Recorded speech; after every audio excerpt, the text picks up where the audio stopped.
everyone, and welcome to the Taiwan Open of Surfing. We are here in Taitung County, down in the beautiful southeastern corner of Taiwan. You just saw that opening little piece of footage, and it's not just the dumplings that are great here in Taiwan. The surf is also unreal as well. I'm Chris Binns, alongside me, Tippy Jabrick, and here is our first wave for the event, been and done. How are you, Tippy? Morning, Binzi. It's good to be back. Yeah, after a couple of years, you know, been I don't know. Taiwan has always been on the list of a lot of Asian surfers. To be back is always good. Yeah, and so far the waves have been fantastic. Everyone's surfed out, salty and sunburnt after the last few days. Yeah, I heard you've been having like a 5-hour session every day here, Binzi. Why not? It's pretty good. It's just been consistent all day, every day. Yeah. A lot of the competitors are here for their first time and are blown away by how spectacularly beautiful it is, Yeah. as well as how hot it is. It's really tropical where we are. And yeah, warm water, fun, consistent waves. What we're seeing right now has kind of been the order of play the last few days, and it's looking like it's going to hang around the whole time we're here. It doesn't really drop any smaller than this, and we'll have higher points as well along the journey. How have you enjoyed your Taiwanese experience so far? Yeah, it's been amazing. Last night we went to, just around the corner from the hotel. We have a night market with a lot of foods, on offer. So one thing for sure, you will never have a, small selection of foods here. It's amazing. Yeah, between the dumplings and the waves, it's a pretty full calendar every day. In the water right now, we've got Kiao Weichik, Bing Shui Hung, and a guy you know all about, Made Joy Satriawan from Indonesia. Tell us about Made Joy. Yeah, so Made Joy is a local, he's local from Legian Beach. So he been working a lot with, WSL in Indonesia. So this is Wakish Cow. Yeah, second wave from him. His first ride was a 177. And on this first round, there will be a lot of local surfer surfing around. There's a lot of like 2 Taiwanese against 1 international. So it should be interesting to see the level of the Taiwanese because, WSL been coming here for years, and we did the junior, World Juniors, and also the World Longboard Tour. So yeah, Taiwan is a home of surfing, actually. And we're going to be seeing you in Heat 5, mate. Yeah, that's one of the reasons why I'm still traveling, because I would love to still surfing, 3 guys in the heat. So this is Made Joy opening ride. Just a nice backside there from Made Joy. Yeah, we can see conditions looking pretty good down there right now. We are looking straight into the sun. We're on the east coast. Yep. And this is Bing Shui Huang. A little too deep on that one. Yeah. So on this heat, Beansy, this is the QS 3000. So today schedule, we're going to have 25 minutes of round 1. Of round, let me see, it's going to be the round of 80, actually. Yeah, the majority of the opening round heats either 3 or 4 man. Yeah. Then we get into the top seeds in the second round. So yeah, we're looking at about 30 surfers in action today, and then there's another 40 or 50 waiting in the second round. So a day off for all of those guys, the majority of whom have flown in from overseas. Here goes Wakeridge Cow on his backhand.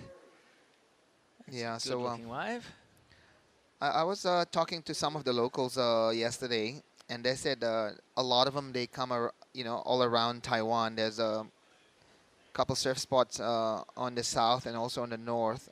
There's one surf spot in Taipei, close to Taipei, called Ilan. So there's a lot of people that come from that far, and also from Kenting on the south. So a lot of surfers actually in Taiwan. Yeah, the standout product from Kenting is Rory McDonald. He'll be up in Heat 3. We've seen Rory surf in this event in the longboarding in the past and on the QS. And he's flown the flag for Taiwanese surfing around the world in fine form for the last 5 years or so. And having a chat to Rory. He reckons that the wind's been howling for the last couple of months. Oh, wow. And the exact window that we're here, the sun's come out, the wind's gone offshore. And he reckons the forecast, as soon as we leave, goes back to how it was. Wow. So we've been blessed this year by conditions. You can see, looking at the lineup, a lot of people say it resembles lower trestles in California. There's kind of two peaks. There's the left, or the peak to the north, which the right runs into the channel, and you can paddle back out. Yeah.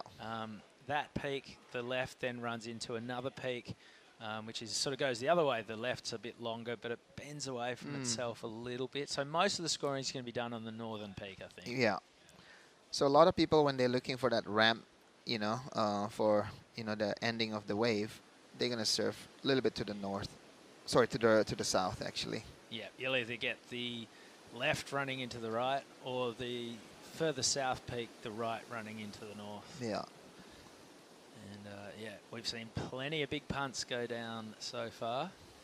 There's been some incredible performances in the free surfs. Who stood out to you so far? I would say, like, you know, for the girls, there's a lot of Japanese that really surfing good. You know, I have to say, like, Anon Matsuoka is one of them. And for the men's, I have to say the Aussies, they're super strong, you know. Yeah, I think for mine, Jarvis Earl, Alistair Reginato. Yeah. I didn't see it, but apparently Reef Hazelwood put on a bit of a clinic the other night. Yeah.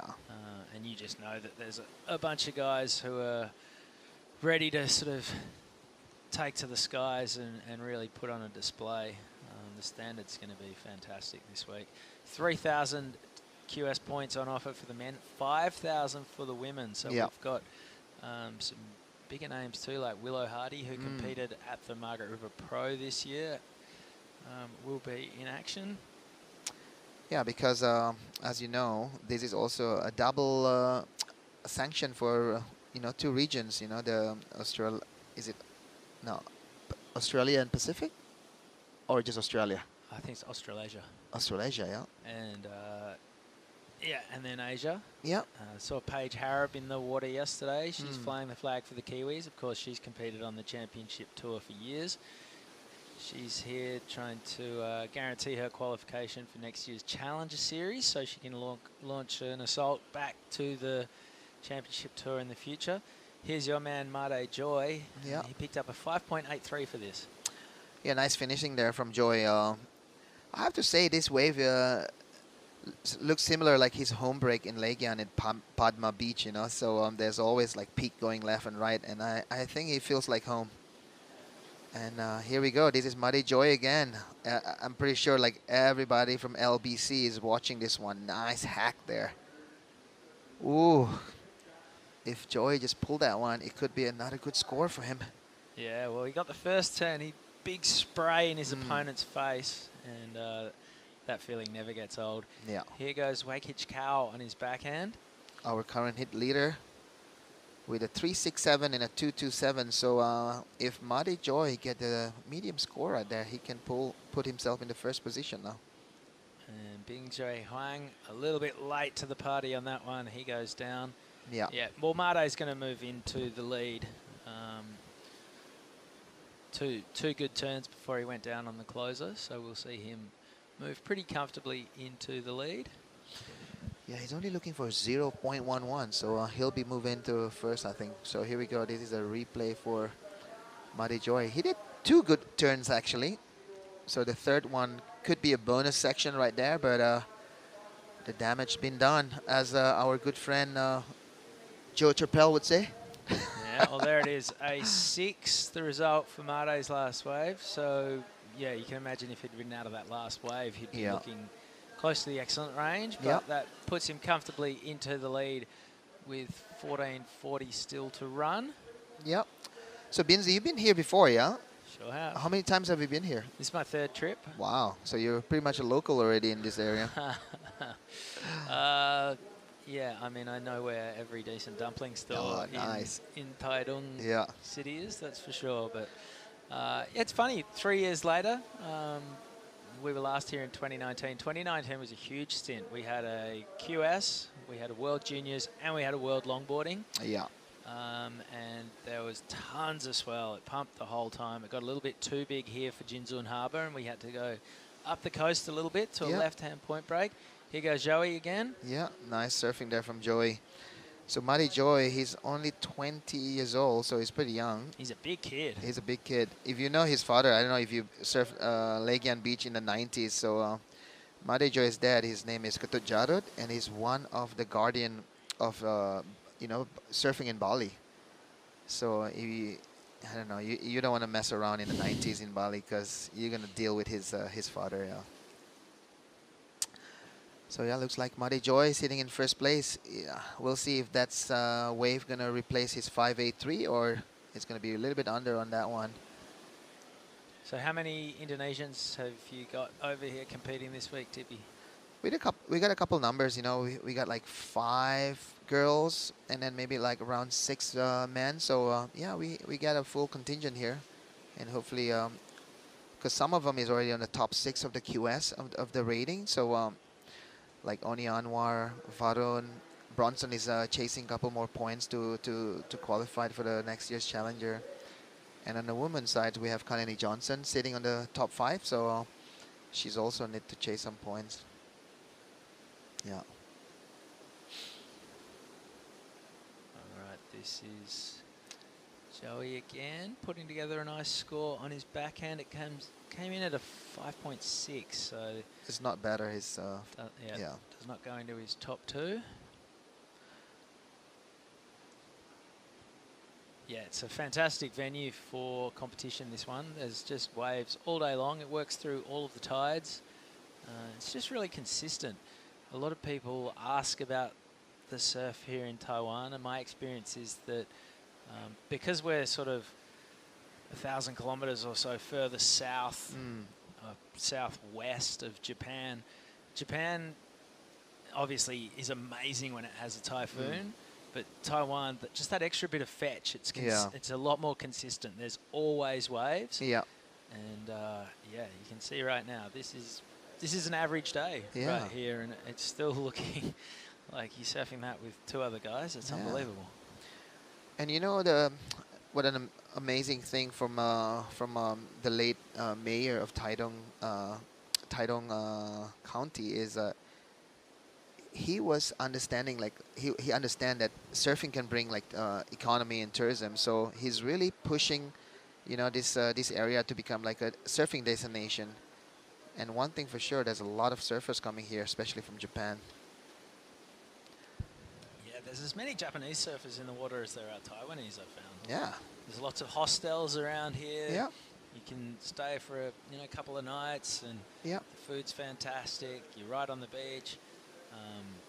And the food is similar to for the Japanese, because there's a lot of noodles, there's a lot of dumpling, and yeah, that's the reason why people come here.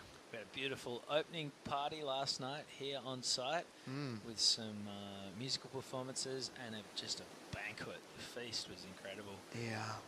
And even some of the Aussie competitors went up and dancing?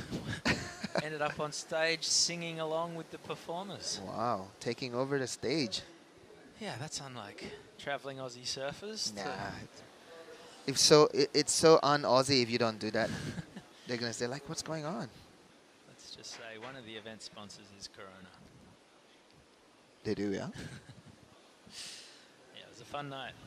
So, yeah, we have numbers of, event sponsor. And this one, we would like to say a big thank you to all of you guys bringing this event. Also, thanks to WSL. And also thanks to all the local community here. One thing for sure, you know who owns this place? Is the fishermen, because we're using their harbor. Yeah. Yeah. Those guys is the local here. Yeah, it's crazy. You travel the world going to all of these surfing events, and you always end up in various harbors. I think about World Juniors, we ran in the Oceania Harbour a few years ago when the swell was enormous the whole time. You really develop an appreciation for the local fishing boats. Oh, for sure. There's a unique style of fishing boat here in Taiwan, a real flat bottom boat. Yeah. That can be run up on a beach. And all those guys were out and about. We were surfing sort of 5 o'clock last night when all the boats came back into the harbour. Yeah, it's really curious, you know, with the design of the boat, because there is like the indigenous tribe here, and looks like that's their technology, and it's similar to, you know, some tribes in South America, you know. As far as Peru, they use the same kind of shape of a boat. So we have a situation right now, blue sitting in the first place, Muddy Joy, and we have white sitting in second, and red still chasing a 4.87. So situation looks good for Muddy Joy from Indonesia, and also surfer in white holding a 3.67 and a 2.27. Looks like pretty solid. Yeah, hopefully we'll hear from the WSL's Tai Sarati at some point. He's the man running the show here in Taiwan this year. And we have Jada Lagati will be joining us in the commentary team, as well as Justin Majex from West Oz. Justin's just landed. It was Surfing Western Australia's AGM yesterday in their sparkling brand new facility on the beach in Perth, Trick Beach. Wow, I heard about it. Yeah, so Justin running a day late because he had some commitments there. The building's incredible. And You got to cut the ribbons. Yeah. So Mark Lane and Tim Thirsk and all of the crew at Surfing WA. It was a very special day in WA yesterday. What's Thursky doing these days?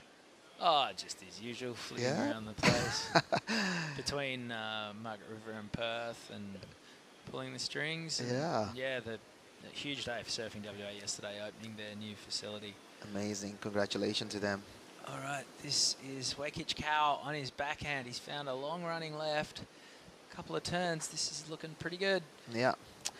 Talking about West Oz, Binzi, we run a West Oz event in Uluwatu. That's pretty amazing, no? Tell me more. The CT event. Oh, yeah. So we pretty much a family of a West Oz family. Yeah, the Indian Ocean Classic. I know. Yeah. So it was a good collaboration, because I think Justin was there, Thursky, and Laney. Laney, he's unable to come, but he's the one who's running the show in West Oz, and we have the opportunity to run the event in Ulu, and Panda won it. Yeah. So there's a big celebration of Panda's. He have to put his surfboard down from competition, and one of the big banners that the boys bring for him is a champion of Uluwatu. Yeah. William Cardoso winning the men's side of the draw. Oh, here goes Joey. And Joanne DeFay took out the ladies. See Joey, 2 turns. Yeah. That'll be it. Might trouble his top 2. And yeah, William Cardoso retiring from professional competitive surfing this week on home turf at Saquarema. And yeah, fantastic career for the man known as the Panda. All right, run us through this replay, Tippy. Yeah, so Muddy Joy, just a nice top turn right there. And then also just a wall climb right there, and there's no more section to hit. I think Muddy Joy just putting his footing on his board, trying to, you know, get comfortable, because he know, you know, like surfing this wave just like home, it's all about getting the right one. All right, 5 minutes and change to run in this one. Joey Mare Satriawan doing it pretty nicely out in the lead. Wekich Cow, his last wave did go into his top 2. It was a 2.63 for that left. And of course, first and second progress. So Bingji Huang is looking for a 5.23 at this point, just under 5 minutes to go. Yeah, to find a 5.23 is not impossible. So with 4 minutes to go and he's holding second position, all you need is a nice opening lineup. Oh, paddle and a miss for Wekich Cow, and I've got a feeling that will cost him priority. Sure does.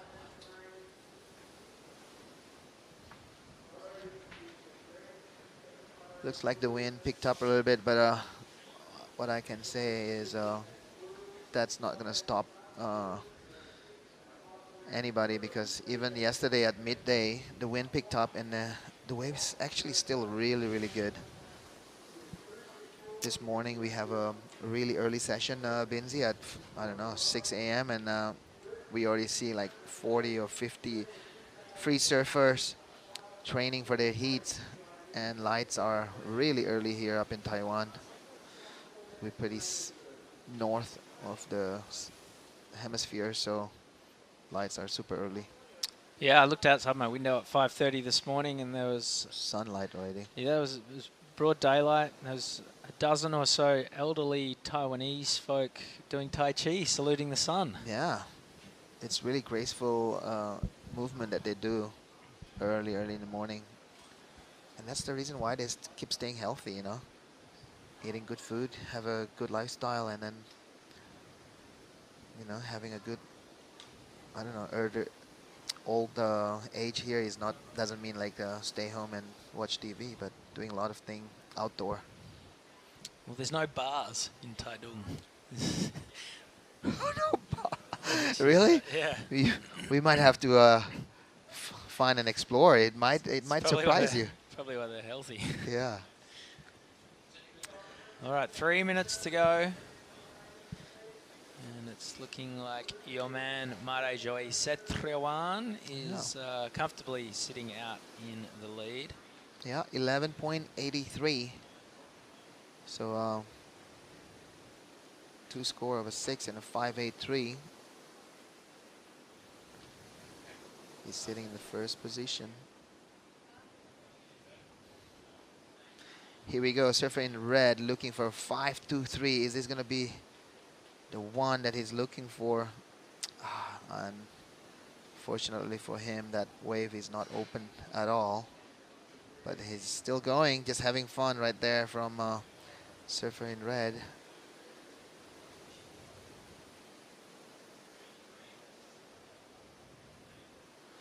One minute 55 seconds to go.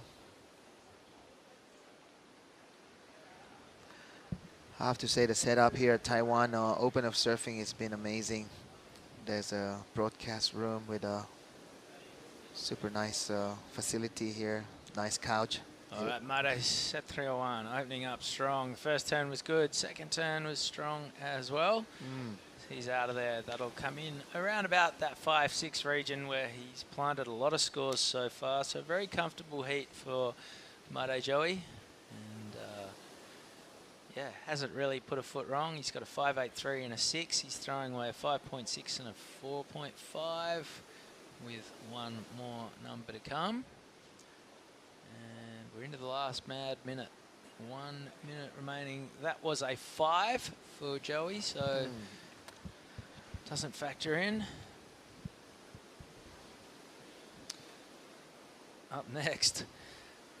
All right, we have Yi Hung Cheng, Johan Hedemann, Bo Lun Yang, and Cheng Yu Yen. And I think you mentioned Johan Hedemann might be Hans Hedemann's son, which is cool. Hans Hedemann, he was a star in the 80s and 90s. Hawaiian, big wave surfer. Yeah. You know, if you watch the old movie in Sunset, you cannot miss Hans Hedemann on a lot of clips in the 80s. Pretty sure he was in North Shore back in the day. I think so, yeah. Aki was there too. Oh, yeah. One of the greatest movies of all time. All right, 10 seconds to go in this heat. And Mare Joey doing it comfortably for Team Indonesia. So, Tippy, you've got one through. 1 from 1 so far. Not bad for a stat. So there it is. Looks like the heat is end. Congratulations to Mare Joy.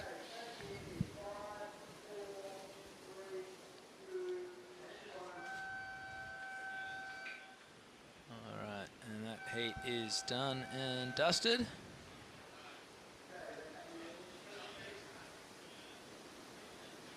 And we are going to throw to a quick break. Come back with more action from round 1, the Taiwan Open of Surfing here at Jinzun Harbour in Taitung.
Back to Jinzun Harbour, Taitung County. This is the Taiwan Open of Surfing.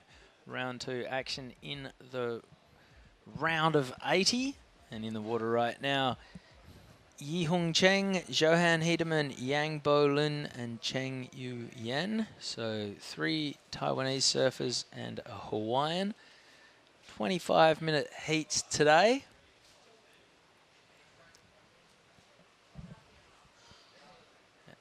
And we are going to throw down to Giada Lagarde, who is with the winner of the last heat. Take it away, Giada. No?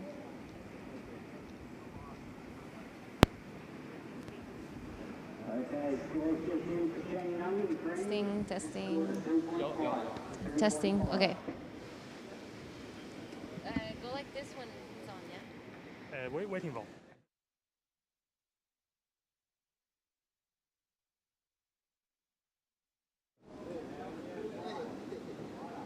OK， 看你这边有。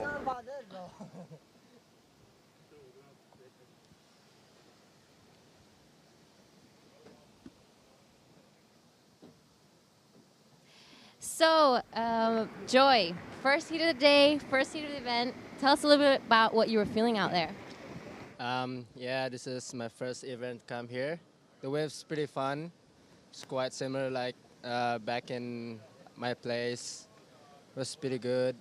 And yeah, I just trying to have fun out there, not think about it, the suggest, and yeah, hopefully keep through on the next round.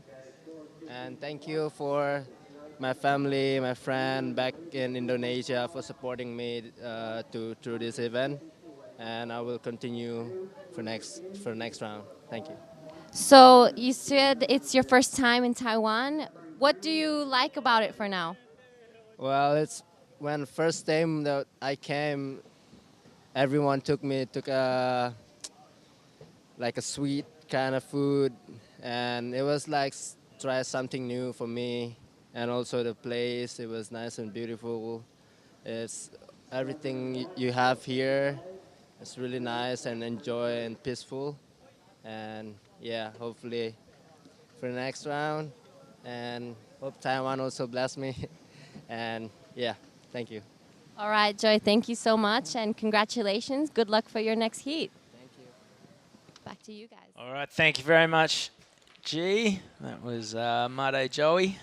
Good-looking Asian Surf Co. sticker on his board there, Tippy. Yeah, Joy's been helping us as a beach commentator actually on Croania's event. So it got him to travel also a little bit and chasing QS points. So that's the reason why he have that sticker on it. Tell us a little bit about the Asian Surf Co. because it's not really a company; it's the league, right? It's the. It started as a championship organizer back in 2004 until 2013 actually. So it's been here for a while, and then because we've been doing a lot of surf events in Indonesia, and we actually upgrade most of our event into a WSL event. So that's how AAC started, and we become like a really good partner collaboration in a lot of WSL events in Asia. Even this one, we started this event with an AAC event actually, and then it become WSL. So we almost like the organization that put the seeds in the beginning, and then as soon as we all ready, and WSL take over and try to upgrade all the event, and then give more opportunities for the Asian surfers to compete. Yeah. Yep. So it's great work, and obviously you've got your first Indonesian surfer on the championship tour this year, Rio Waida. Yeah, Rio is a product from AAC for sure, because since he's junior, we sanction a lot of the Grom Search event from Rip Curl, the Billabong event, and then also the Quicksilver event. So we sanction a lot of like Grom event, and Wow, how was that turn? this is a local surfer actually, Chen Yu Yan. I've been surfing with him a lot. He's been surfing Vince's left. So yeah, Rio is is a good product from our movement in Indo. And as soon as he's ready, when he was 16 to 18, the big league is it's something that he already familiar with. And then look where he is right now, winning 2 challenger and putting his position into the next year's CT, and that's a big achievement for all of us in Indonesia. And we're seeing Rio's brother Ryuki competing this week here in Taiwan. Yeah, I think Rio is a big inspiration also for everybody, including Ryuki. And Ryuki is younger than him, and he's currently sitting in I think he's in the top 6 in the QS rank in Asia, and hopefully he can qualify for the challenger, and one day gonna join his brother. Yeah, Rio surfed here a couple of years ago when it was a World Junior. It was a really stacked field that year. I think Matthias Hurdy might have won the under-21 men's. And he got third, actually. Yeah, and Rio made the semis. There were guys like Eitan Osborne. Yeah. Big names these days. Finn McGill, maybe. K.U. Butler. Yeah. It was a really packed field. This is Johan Heidemann. Yeah, the surfer in blue with the Hawaiian flag next to his name. He's currently sitting in second because Cheng Hu Wen got a 4.17 for that last wave. Those couple of backhand turns we saw. Oof, someone going down there. It's hard to pick the jersey colours looking straight into the sun. We are on the East Coast. We started at 8:30 local time. And I think that will probably be the order of play all the way through this event, just because it is so glary. The judges are all going blind up in the tent trying to look straight into the sun. Yeah. So 8:30 just buys us a little bit more time for the sun to get a little bit higher in the sky. Yeah. And that sun is vicious. I'm bright red. Got flame grilled yesterday surfing just in boardies, but yeah. after coming out of the Aussie winter, it's too hard not to just surf in boardies. But Australia's getting warmer a little bit now. Yeah, for whatever reason, West Oz, the water tank, yes, we're still in steamers. Oh, in really? West Yeah. Oz, yeah. Yeah. Because last before we came to Taiwan, we have a small surf in Legian, and this is November, and Bali is a little bit a touch of that chilliness of our August season. It's still there. Yeah. Oh, my heart bleeds. I'm sorry to hear you might have had to have worn a vest. Yeah, I know, but for us in Bali, surfing when it's June, July, August, it's pretty chilly, Surfing yesterday and talking to like Varun, Tanjung, and Giada, and they still complain it's a little bit chilly. Oh, it's a bit cold. Oni Anwar. It's like, come on, guys. I don't know, living in Indo or, in Taiwan, you get a little bit spoiled, and then, when, the cold and you have to wear a wetsuit, it's a bit of a, an effort, Putting a wetsuit on it's a big deal for us. Yeah, well, I mean, that's been one of the reasons given for a long time as to why Indonesians struggle going overseas to compete. For Is sure. all of a sudden you're turning up in Scotland, putting on a 4 mil wetsuit. Definitely hasn't stopped Rio though. He seems to love taking on those challenges, which is half the reason he's done so well. And you know that he's going to make an impact on the World Tour. He's not just going to be making up numbers on the Championship Tour. He's going to, he could easily win an event next year. Yeah. The funny thing about Rio is he's, I don't know what to describe it in English, but he kind of can predict the future, he knows that he have to surf on a wetsuit, and he was surfing Legian for 6 months on a wetsuit. So he knows, if I want to do good, I need to be able to surf on this wetsuit with, 10 more kilograms on your body. So he trained on a steamy day in Legian or wherever on a wetsuit. So he kind of can predict what he need to do to get into those big league. And right now he's not only training surfing, but he's also doing a lot of time with physical and mental training because he knows the up and lows on the big league can affect you. Yeah, I heard in Portugal, so he competed in the Ericeira Pro. I think he got a 3rd or a 5th, and it was enough to seal the deal, qualify him for next year's championship tour. And after he got knocked out, he went straight up the coast to Peniche and was surfing super tubes the whole time because he knows that That's going to be the venue, yeah? come early next year, he'll be surfing in the championship tour at Super Tubos. So for sure. He's a very, very smart competitor, is Rio. And for a Bali boy, I don't think he'd know where single fin is or any of the distractions. He is just he knows where all the F45s are and the gyms and everything where he can train. It's an incredible mindset. Yeah, so is that the reason maybe Thai Buddha has been training to to accommodate all business possibilities, you know, not only you know, the bars at single fins and the lawn, but also he's been training and doing boxing and joining this boxing club called Soma. Yeah. It's pretty big now. All right, Johan Hedemann's second wave came in at a 3.5, so that extends his lead. Sheng Hu Yen, his last wave was a 3.03, so that's put him up into second. Yeah. Yi Hung Cheng, we're waiting on a score to come, and Yang Bo Lin has a 0.5 and a 2.73. I'm interesting. Is this only a three-man's affair, or is it Surfer in Red haven't get any wave? I don't think. Because this is 12 minutes and it's already halfway. I don't think he's in the water. Yeah. So it'll be interesting to know what is Johan Hedemann's connection with Hans Hedemann. So I would like to ask Giada later to ask if Johan and Hans are. It sounds connected because Hans sounds German and Johan is German, so they might be the same family. Father and son. Maybe, I don't know. Binzi, what is the call? I'm going to say yeah. You're going to say yeah? Here we go. This is surfer in green, currently sitting in second position. He's only looking for a 4.51. That's not going to be a 4.51. And this is Yang Bo Lin on his backhand.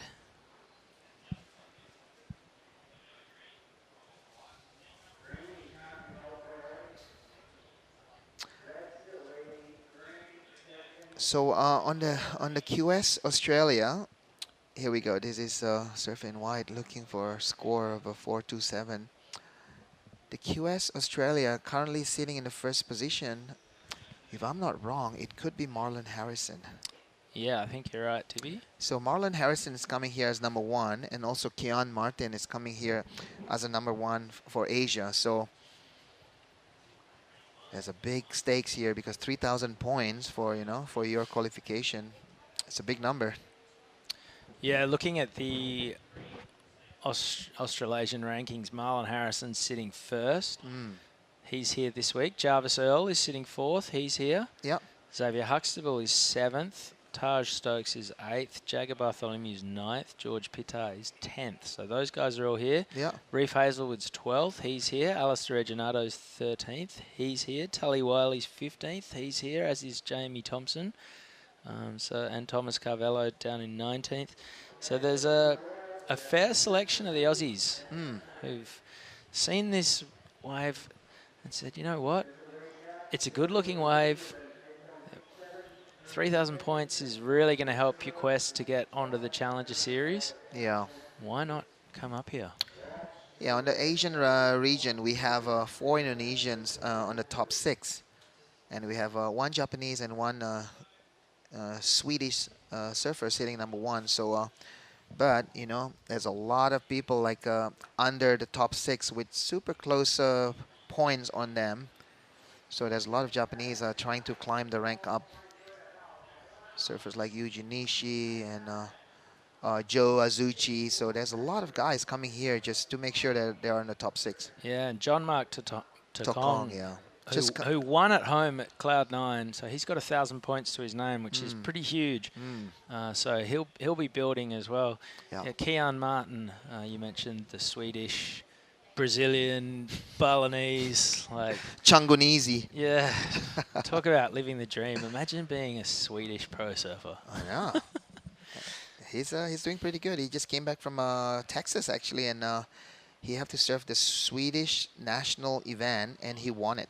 So coming fresh from Waco wave pool and then straight to Taiwan. So Oh, Cheng Yu yeah. Huan, that was a great open face carve. Working his way down the line. He'll get a section here as well. Throws it up. Come on, hang on to that one. Nicely done by the surfer in green. He's in second. He needs a 4.51 for the lead. I reckon he might go close there. Could be. So hang on, let's get this straight. Kian Martin, who lives in Bali and has a Brazilian father, surfed in the Swedish National Championships in a wave pool in Texas. Yeah. How good surfing. I know. This so is Johan Hedeman on his backhand. yeah, Johan looks like he's still young. Yeah, he's a big boy by the look of it. So yeah, that's that event is actually to qualify the surfers to join the ISA event in El Salvador for the Olympic qualification. I wonder if the Swedish Surfing Federation flew their team out to Texas, or flew the competitors out. Could be, yeah. If they have the government supports like these days. I'm sure they do. Yeah, because Scandinavians are so well organized. Yeah. And when they see it's in the Olympic, they're gonna spend investment for the sports. If you're talking about Taiwan, I saw their team was competing in El Salvador 2020 for the Olympic qualification. All right, here goes Yang Bo Lin on his forehand. He's chasing a 5.11. So Cheng Yu Yen's last wave was a 3.87. Did go into his top two. Johan Hedeman still sitting pretty at top of the table with 6 minutes 45 to go.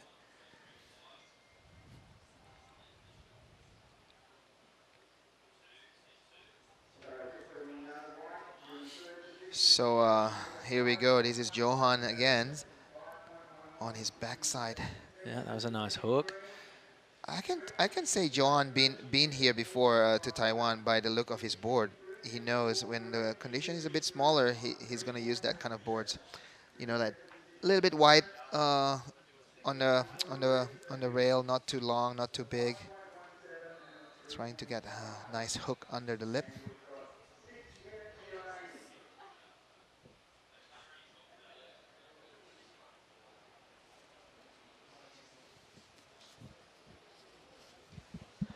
Anybody from West Aus come here?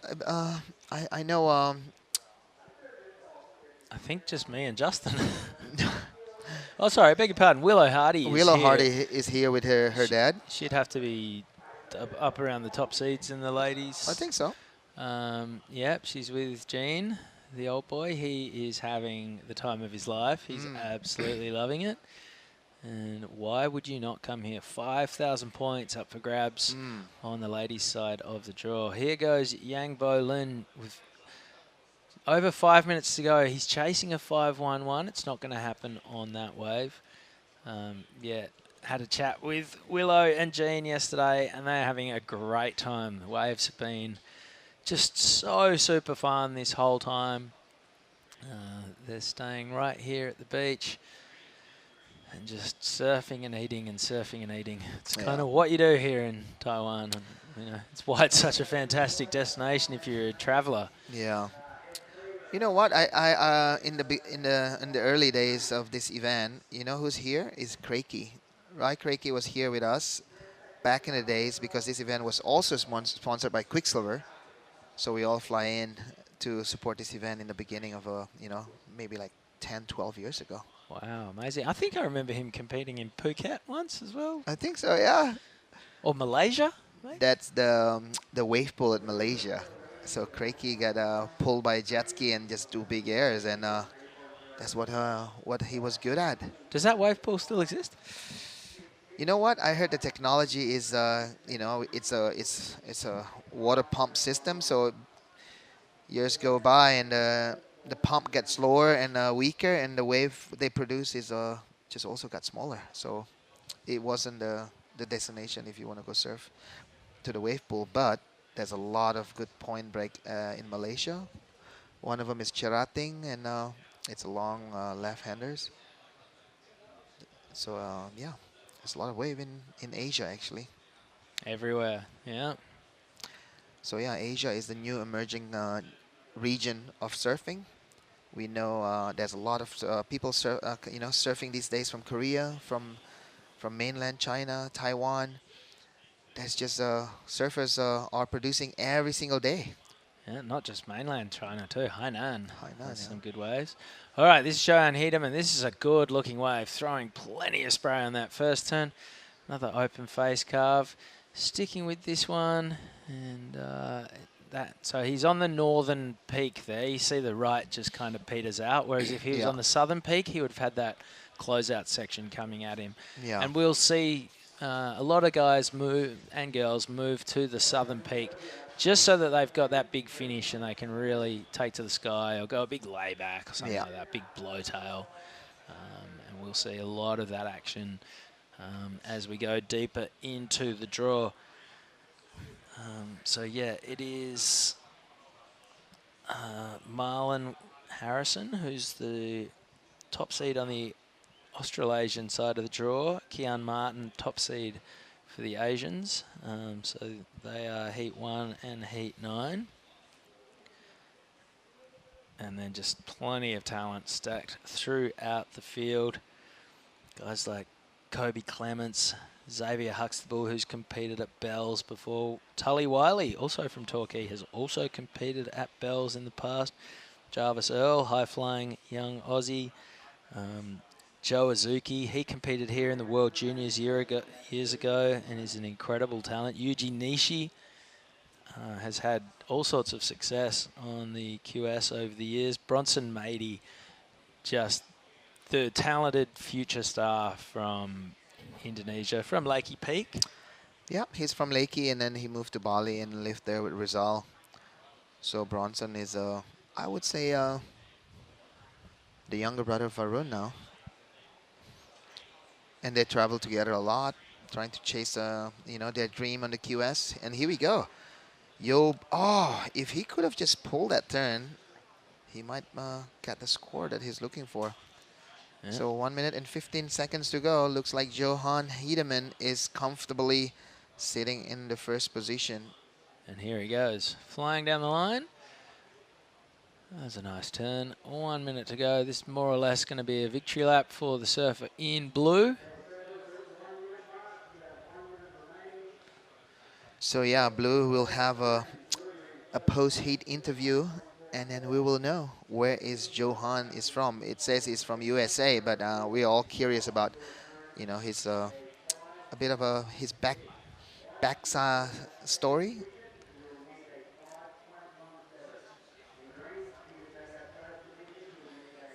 Yeah, well, you can go down and have a chat with him because we're going to bring Giada into the booth, and we might get you to have a chat with Tai Sarati as well from the WSL to let us know how we're going to be running this event over the course of the week. We have swell on tap, and it's not the biggest field to get through, so we have plenty of time up our sleeve. And this heat is done. So the hooter goes, and it's Johan Hedeman through to the next round. And Tippy, you can go down and have a chat with Johan and hopefully Tai Sarati as well. We're going to bring Giada into the booth. And when we come back, we're going to see Jay Huao, Rory McDonald, Ting Dong Liu, and Liu Huan. But don't go anywhere. More action from the Taiwan Open of Surfing coming up right after this break.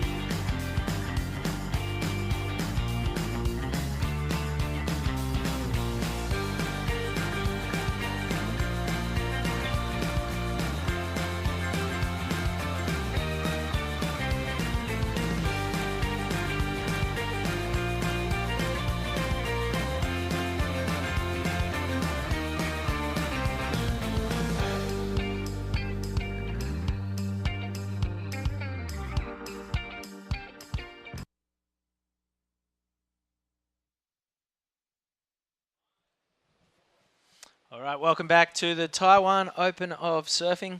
This is Heat 3 of the QS 3000 men's event.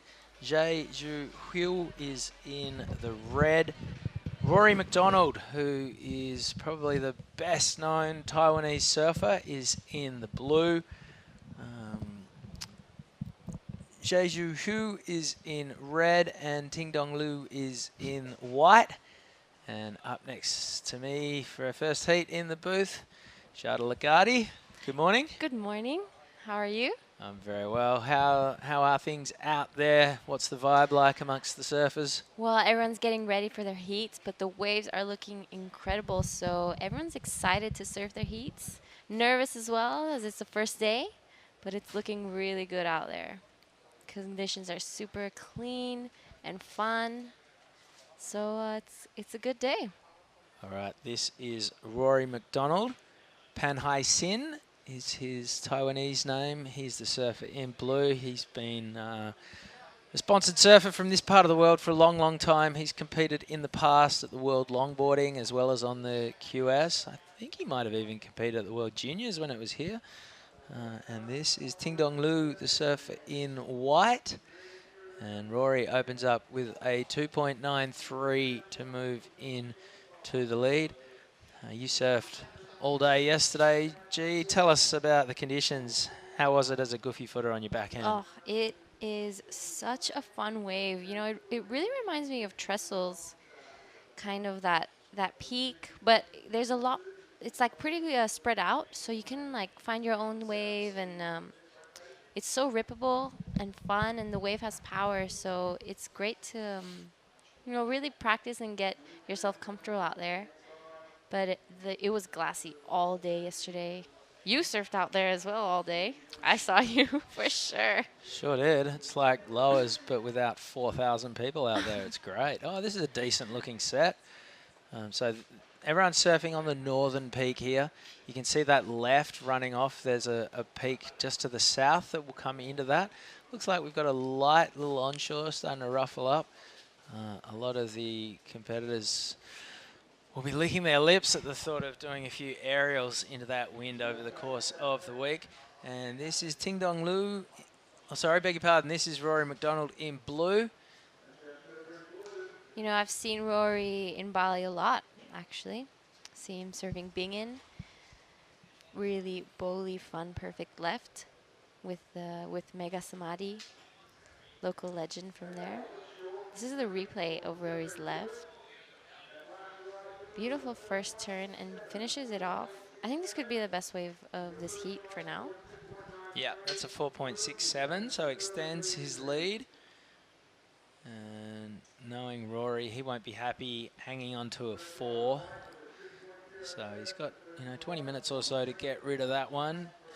And he'll be considering this a bit of a training run, I think. Rory, the best Taiwanese surfer for a long time. He takes great pride in playing tour guide. He's always really hospitable and welcoming. He's pretty excited to see us all back here. It has been 3 years since we were last here in 2019. And the sun is shining down in Taitung County on us this week. And we are going to throw down to Tippy Jabrick, who is having a chat with the winner of the last heat, Johan Hedemann. Your dad still surf? He surfs. How old is he now? He's like 60s, yeah. early 60s. Yeah. He's here. Oh, he's here? Yeah. I gotta get him a band. Okay. Here we go. We are here with Johan Hedemann and Johan Hedemann. So you have a little German there, yeah? Yeah. So tell me a little bit about your heat. So this is my first time here. So I just got here this morning, practiced an hour before. Noticed the rights were really fun, so I decided to just paddle out, try to catch the wide rights. And my first one ended up being really good, 3 turns, and I think that really helped me secure the spot right off the bat. And I was just trying to get a second one the rest of the heat. Yeah. Yeah, sounds good. So you're on your backside there, so you kind of know that right is the one you're looking for, yeah? Yeah, for me, I grew up surfing a lot of rights. So felt really like a home break to me. Um, haven't figured out the lefts yet, but the lefts look fun too. Yeah. So rumor has it that you're like Hans Hideman's son. So is it true? Yeah, that's true. I used to compete as a Grom. He's got me started early. But yeah, I wasn't born yet, but I guess way before I was born, he was a legend. So Oh, that's amazing. So yeah, rumors has it. So Hans is here, and Johan is representing Hawaii. Congratulations on your first win, and then good luck on the next heat. Yeah. thank you. You. All right, cheers, Tippy. And that was Johan Hedemann. And yeah, his dad Hans. Legend before he was born. Yeah, how good. So it'll be interesting to see what Johan comes up with. Deeper on into the event, he will be coming up against Reef Hazelwood, Katut Agus, and Xiao Hao, who's another Taiwanese surfer. And in the white, this is Ting Dong Lu. And we saw Jae Hu get a good-looking wave. This is Rory McDonald on his backhand, in and out. So Jae Hu is the surfer in red. He's Taiwanese. He's a tiny little kid. Surfed with him yesterday, and he's just a barrel of laughs. And It was great yesterday to see all the next generation of Taiwanese up-and-coming surfers. All the Groms out there catching waves. They're all on that little left, on as we call it, Tom's left. It was great to see them out there. I saw them sharing waves and ripping, as we saw in that last wave. They seem to be the next generation of local Taiwan surfers. yeah, surfing's going to go through the roof here over the next few years. The WSL's been coming here for the best part of a decade. And already in that time, you can see the standard of surfing has gone from, got stronger and stronger. Longboarding's really popular around here. Of course, we had the World Longboarding Champs right here at Jinzun Harbour for a number of years, crowned world champs like Honolulu Blomfield. I think Soleil Erico might have won one here, Taylor Jensen. So yeah, the longboarding is pretty great around here. Very suitable waves, and then obviously a lot of guys and girls graduating to the shortboards, and hoping to emulate guys like Rory McDonald further down the track. Yeah, Rory was actually telling us that there's a big Japanese surfing tourism going on here, that they used to have direct flights, and people would from Japan come spend the weekend, surf, and then go back home. Yeah, so that tells you about the quality of waves here. I mean, there's plenty of surf in Japan, and the fact that the Japanese are, more than happy to jump on a plane, get over here to Taiwan and surf their brains out, speaks volumes. Here's Rory McDonald on his backhand. He's a big, strong lad, throws plenty of water, and knows this wave better than anyone. Normally you say that and it's a cliche, but that is 100% true. Rory's from Kenting, which is a little bit further south of here, but comes up, knows the coast intimately, knows every little nook and cranny. We drove here this morning, Giada. It's about 40 minutes from where we're staying in Taitung City. As we see Jae Hu on his backhand. Look at this little legend go at it. And big support coming from the crowd as well.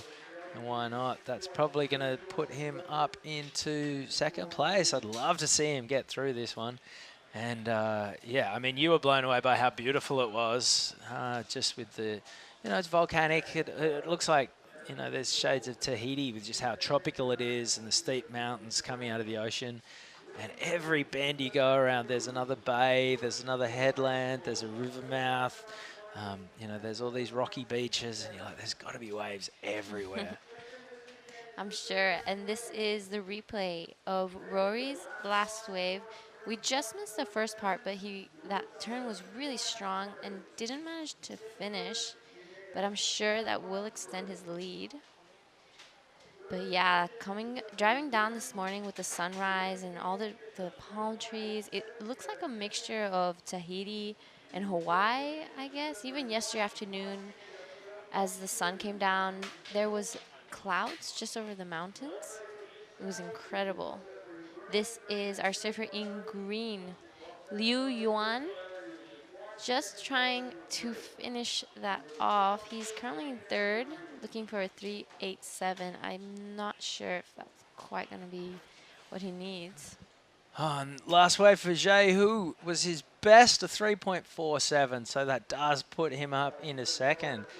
So I'm going to go out on a limb and say that he might just be the future of Taiwanese surfing. I think so. Him and a few others, like I said earlier, out there yesterday, ripping all day. It was so great to watch. Here we see a few waves coming through, but doesn't seem like any of the surfers are looking at those.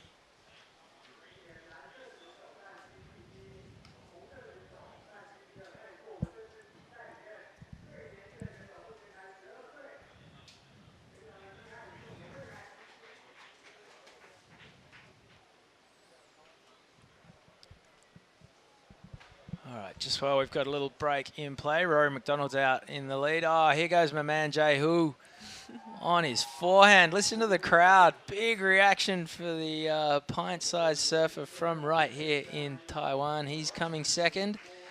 And Tai Sarati from the WSL is joining us on the couch. How are you? Very well. Not sure if your mic's working. Maybe grab that one down next to you. Should be on. Hello. All right, Tai.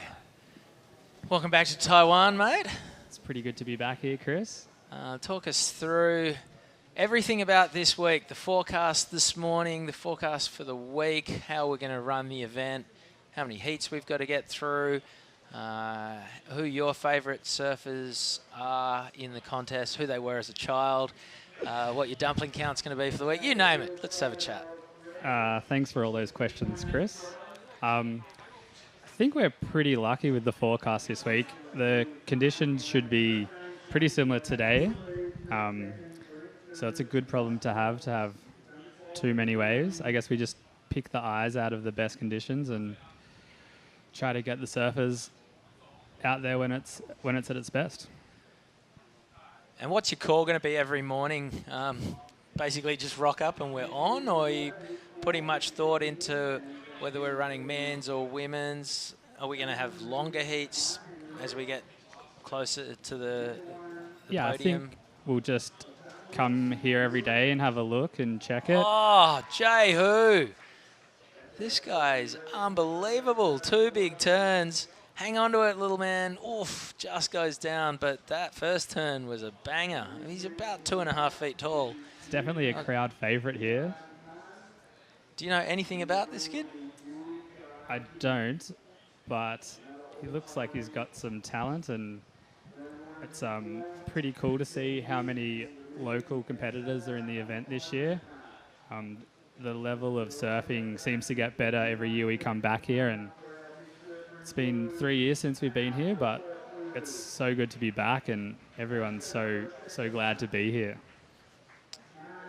Yeah, and you work closely with a lot of the locals to bring this event to life. How happy are they to have things back? Hang on, let's just run through this little replay of Jehu. That was a massive turn for the little man, and he's just looking really fluent. Obviously he's surfing on the southern peak because he had that closeout coming towards him, whereas otherwise it breaks into the channel. But that was really nicely done, and a 3.83 the result.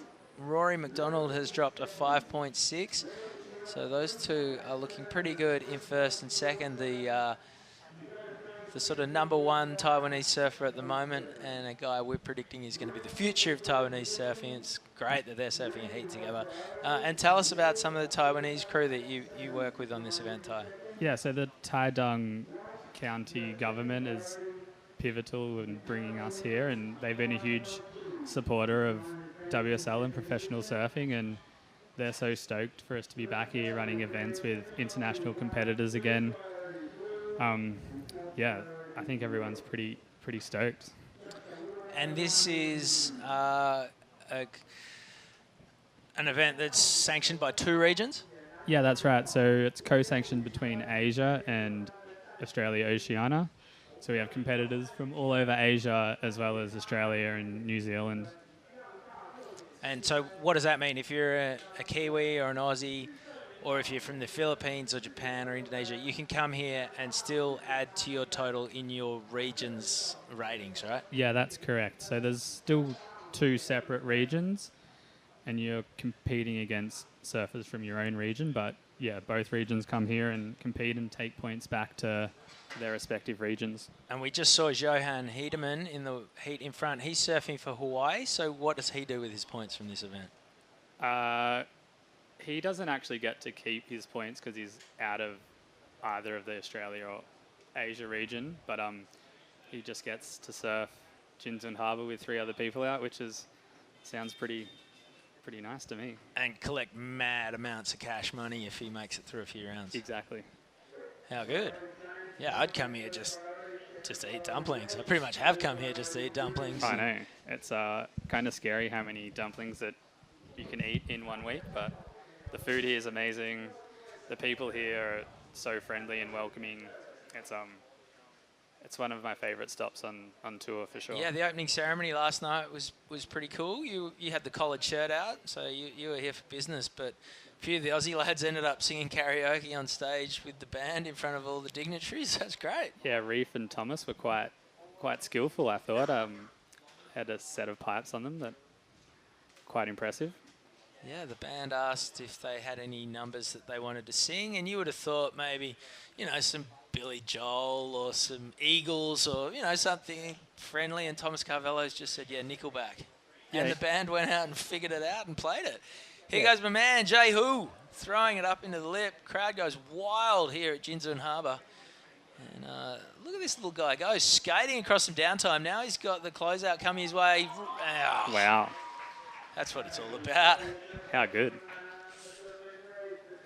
Definitely a crowd favourite. So he's 12 years old, I think. Yeah, he's the youngest competitor here in the event. That's incredible. Yeah, surfing yesterday, super friendly, bubbly, smiling at everyone in the water. Did he give you any waves? Nah, of course not. Good. Yeah, he's already got that going for him. You surfed for a long time yesterday, Ty. You're a pretty competent surfer in your own right. Which waves were you favouring? Were you looking at the lefts, the rights? As like you, Binzi, I kind of focus on the rights for my skill set. But yeah, we've had a few surfs. It's been super fun. The crowd's nice and spread out because there's so many peaks. So it's nice of the professional athletes to give us a few waves here and there. Yeah, it's funny though, that southern peak, the left that runs into the harbour at the other end, that really seems to be the crew corner. Yeah, that's definitely the staff left, that one. Wainsey and Tom Chaminade have been owning that. Yeah, it's been fun.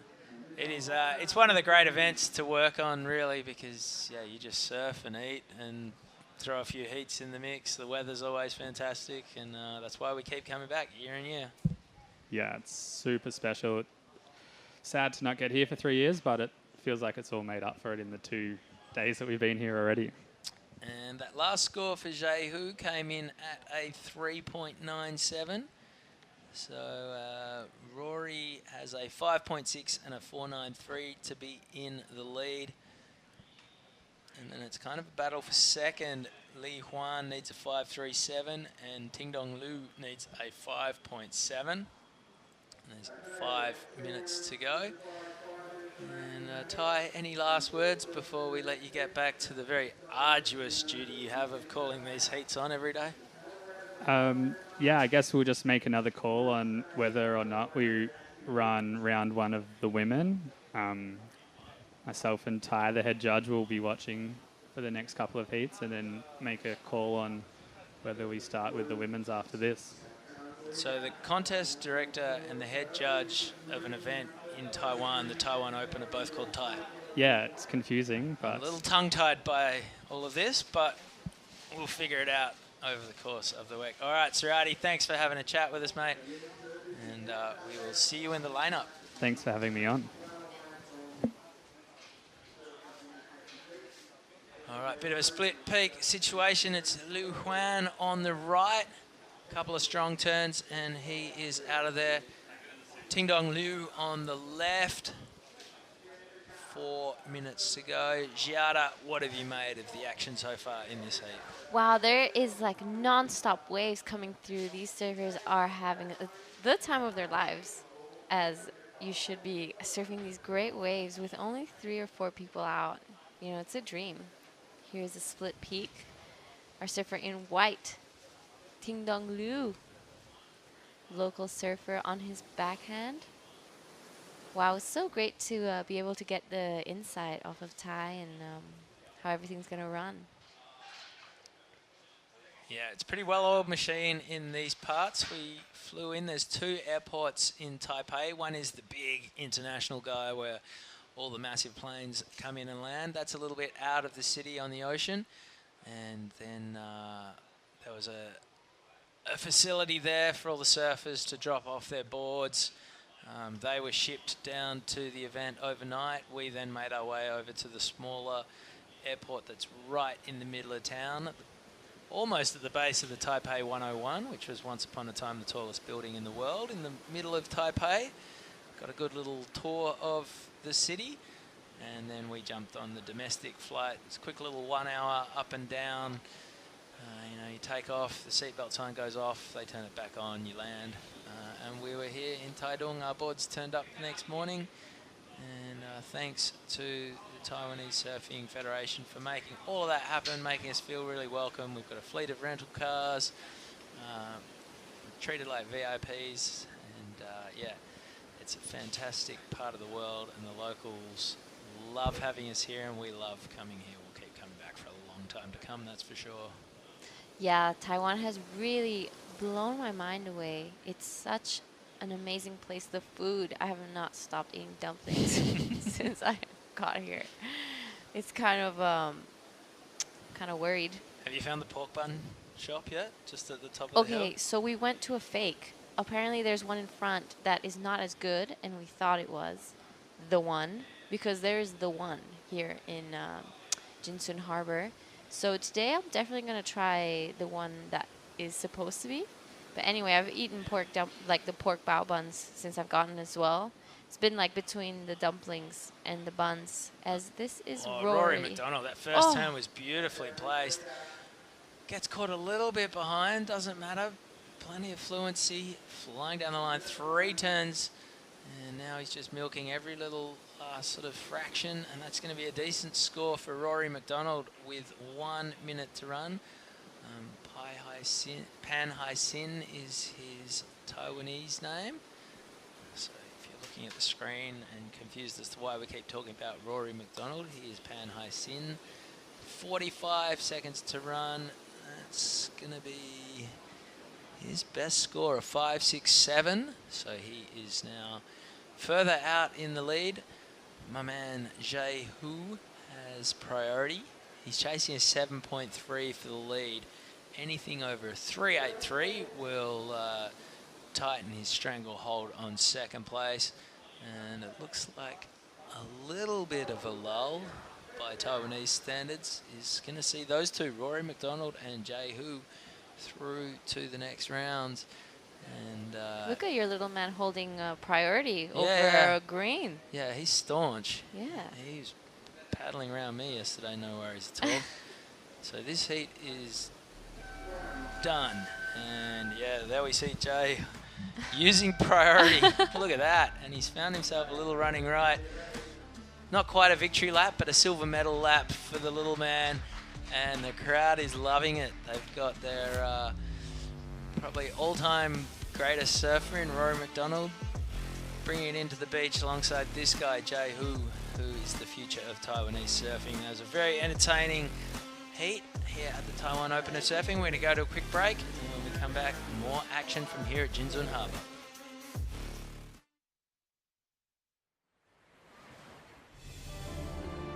You want to embrace the true nature. You want to explore the beautiful world beneath the sea. You laugh and sing songs. It is a surfer's paradise here. Whenever you're ready to undertake a different kind of travel experience, Taitung is your next destination.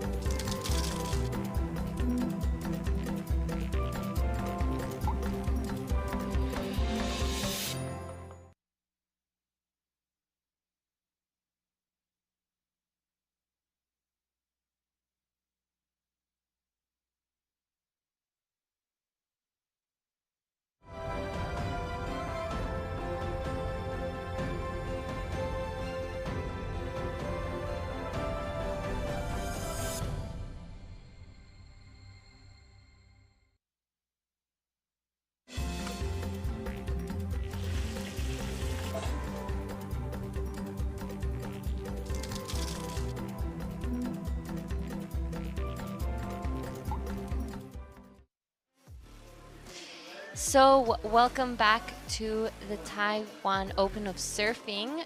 We are back. This is heat number 4. We have Natawin Posakul in blue. We have Tsung Ling Han in red, Ju Tsunapan in white, and Yu Chiachi in green, as we see him right now finishing off that wave. Another beautiful day of surfing here in Taiwan. A great last heat. We had 2 local boys taking it out. So green opening this heat up with a 4. And we missed the first wave, but we didn't miss out too much on blue's first wave, a 1. Here, it's been non-stop surfing and non-stop waves all morning. The wind has slightly come up, but as we see a set approaching, our surfers are taking a look, but no one really getting this one. Our surfer in red taking off a beautiful first turn and finishing it off nicely, just gets unstuck. We have Chris back in the booth. Yo. It is hot out there. It's really hot. Whoa. Just went for a little run, and the all black outfit was a bad choice. Did manage to cross paths with my man Jay Hu. He was showering off. Sizzling hot after that last performance. The best 12-year-old surfer in the world. The crowd favorite for the sounds of it. Yeah, guy couldn't even take a shower. There's people taking photos and asking him to sign stuff and turn up in their B-reels. That's all happening. All right, so in the water right now, Yu Chi Chi kicked off with a 4 to move into the lead. Sung Ling Hang is sitting in second with 2 waves. And Natawin Poksakul is has a 1. And Natawin is from Thailand. So, did you go to the event in Phuket? No, actually, I did not. I didn't go to that event. I wish I did. Everyone keeps telling me how amazing the food was, how fun the whole festival was. Because I got told that actually the main part of that event is the festival. The food, the music, everything was so great. So I'm actually kind of bummed I missed out. All right, we've got some action right now. This is our surfer in green, Yu Chua Chi. That's a good looking wave. Wow. Needed to ride out that one. Couldn't quite hang on to it. And here goes Natawin Poksakul from Thailand. I'm going to assume he's from Phuket. And just while those guys make their way back out to the lineup, we are going to throw down to Tippy Jabrick, who's speaking with the winner of the last heat, Rory McDonald. I'm here with Rory McDonald. last heat winner. So tell me a little bit, Rory. You've been competing on this event for 6 times, so you pretty much knows this wave in and out. So how was your experience on your first heat? Good. First heat out of the way. Condition is good. A little bit tricky finding the right wave, but overall is really good condition. Not a lot of wind, sun's out, nice and hot. So it's a fun day. So a couple of weeks ago, the condition was not like this, yeah? Yeah, it's been windy from the northeast monsoon for like a month, and finally we got this event window. It's the only week there's not a lot of wind, so it's really nice. So yeah, next round you will surf against the higher seeding. So are you looking forward for those rounds? Yes, I'm gonna make them work for their money. Try to crush some dreams. That's amazing. So Rory McDonald, congratulations and good luck. Thank you. Back to you guys. Cheers, Tippy. You can see how big of a lad Rory McDonald is, because Tippy's not a small human, and Rory was towering over him. We see Sung Lin Han going down on that one. And Yu Chia Chi has moved into the lead of 4.6 for his last wave, so he's got a pair of 4s to be sitting in first. Natawin Poksakul from Thailand is sitting in second, and Sung Lin Hang is in third. And yeah, that shot shows you there's just swell on tap here. It's so consistent. I don't think we've had a lull yet. No, we have not had a lull. We've just having these split peaks. Our surfer in blue, Natawin Posakul. It's a good looking left too. Oh, he wanted to hang on to that one. He was on his way to a decent score. Unfortunately, comes unglued on the end section, and he is out of there. Never to fear, he'll make his way back out to the lineup, and that's the good thing about surfing a heat when it's this consistent. You know you can just go again and again and again. You can't come in and blame lack of opportunity, that's for sure. Yeah, the wave counts are so high in these heats, and you know, they're actually pretty tiring towards the end. You get really exhausted paddling in and out. And it's great to be able to have that choice of being able to pick the wave you want, especially with priority and with only 3 other people out. Also, you can find your own peak and kind of separate yourself from all the other surfers. So up next in Heat 5, it's our man Tippy Jabrick up against Han Swan and Mingwei Lee. And here's hoping we get to see Tippy interview himself after that heat. Tippy, one of the best surfers to come out of Indo, also one of the most well-known and most humble. Yeah, he's a surfer, he's a businessman, he's an actor. He's been on plenty of shows over the years. Very handsome man. And he is the driving force behind the Asian Surf Co. They're the Asian Surf Co, but they're based out of Indonesia. And just really the sort of not the governing body, but the engine room behind Indonesian surfing that powers so many of the events, line up sponsorships for, different series, really encourage junior surfing, and make sure that it's not just Indonesian surfing that they represent. They work hard to get events in the Philippines and Thailand happening, and yeah, that's all. A lot of that comes from Tippy's hard work. So he's a fantastic surfer, but he's a fantastic asset to surfing overall in Indonesia and all of Asia, and a great spokesperson for surfing in his homeland as well.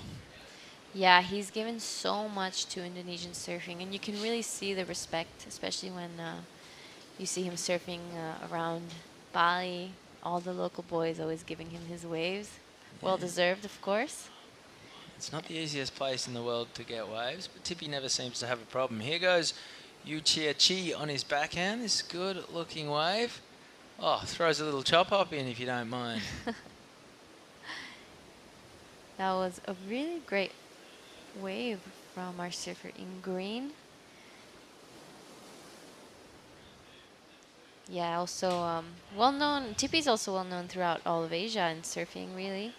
You see him really friendly and known in between the Philippines. Here, And knowing in the Japanese as well, Tippy knows his fair share of Japanese. As we wait for the last score of green, came in at a 5.27. Even if he didn't complete it, that's a pretty high score. Throwing in that last chop hop. We see the first lull pretty much since we've gotten started.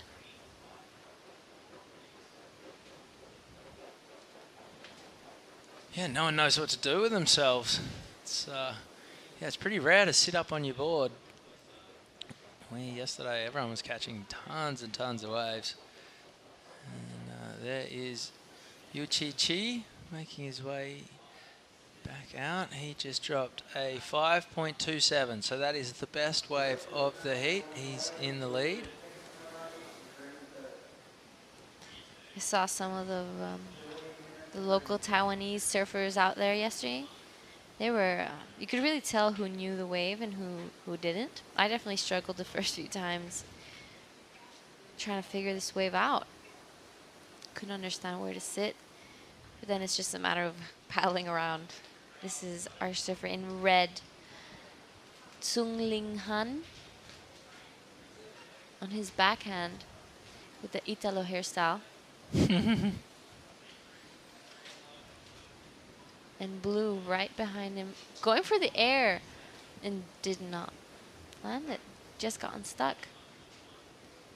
A little more action going on again.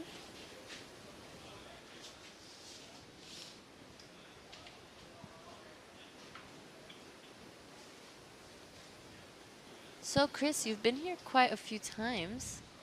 What's your insight on this wave? It's one of those waves where you just really want to stay moving the whole time.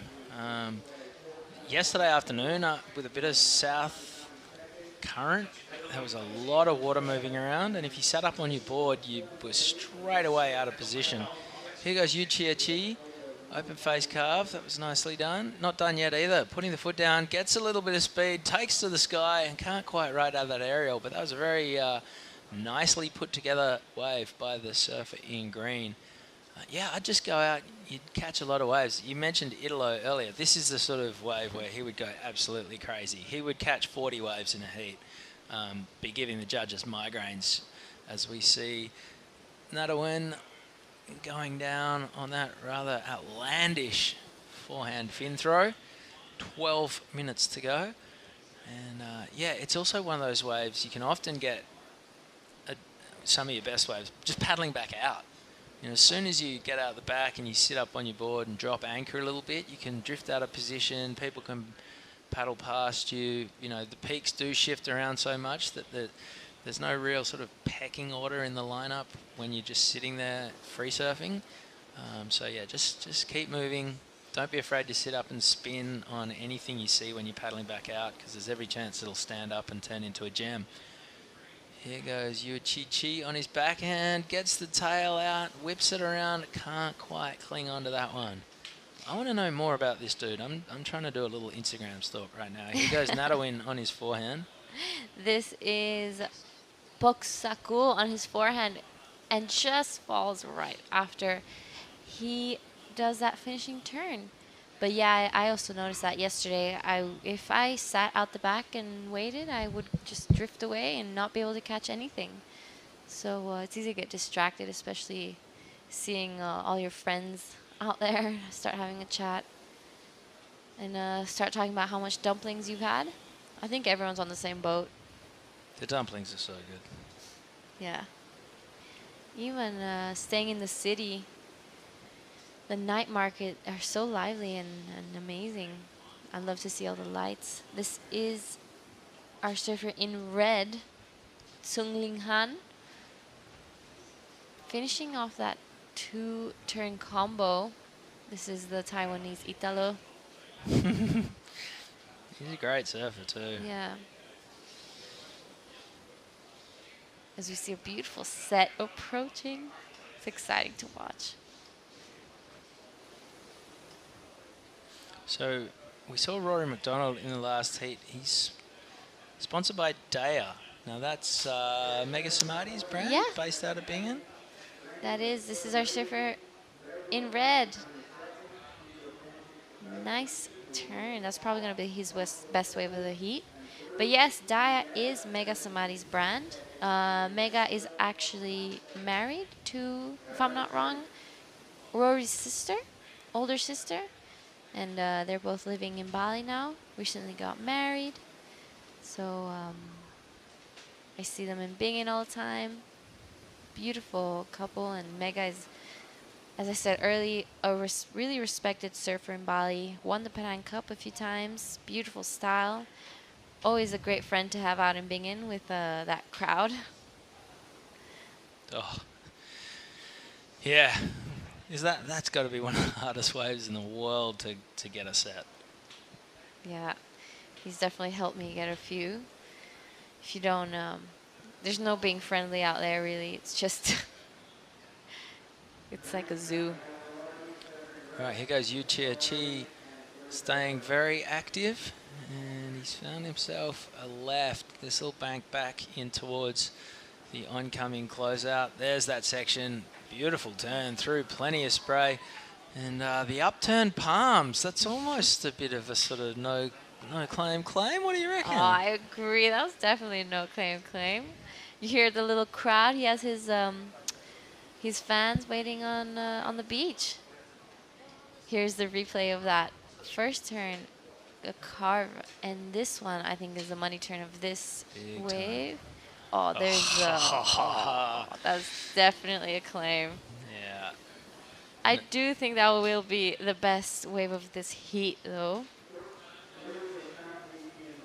Yeah, I think it's come in at a 5.4, which you're right, that is the best wave of the heat. So he's got 5.4 and a 5.27 to be sitting in the lead.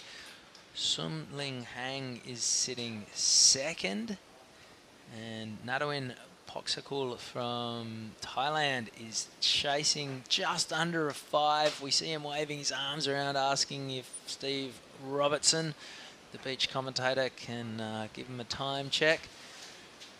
So the Thai surfer is chasing just about a 5. And Sung Ling Hang was surfing the whole time yesterday, really putting his reps in the water. So were you able to find out anything about our surfer in green? No, my Instagram stalking is atrocious. Or that's going to cost him priority. Yeah. Yeah, that was a mistake from Sun Ning Hang, who is, defending second place. Would love to lock in a 6.27 and move into the lead. Yeah, losing priority in that situation could be a mistake, mostly in the future. If a set comes, he does not have the right of way. So hopefully... Look, at this stage of the game, I don't think priority is really that much of an issue. Maybe at the very business end when we get down to the man-on-man heats. And look, straight under priority. Here he goes into the next wave. If that one wasn't to be, but there's no reason that couldn't have stood up and turned into a score. Here goes Yu Chia Chi on his backhand. And wow, he's a really compact, fluent style. He's flowing through the turns, aiming for the end section, releases the tail. He probably tried to do a little bit too much on that section. Not sure what he was trying to get out of that, but it won't matter. The bulk of his points are going to come for the 3 sharp turns he did out the back. He is our heat leader. There's 6 minutes to run. Yeah. Talking back, here's the replay of the surfer in green. Really sharp surfing.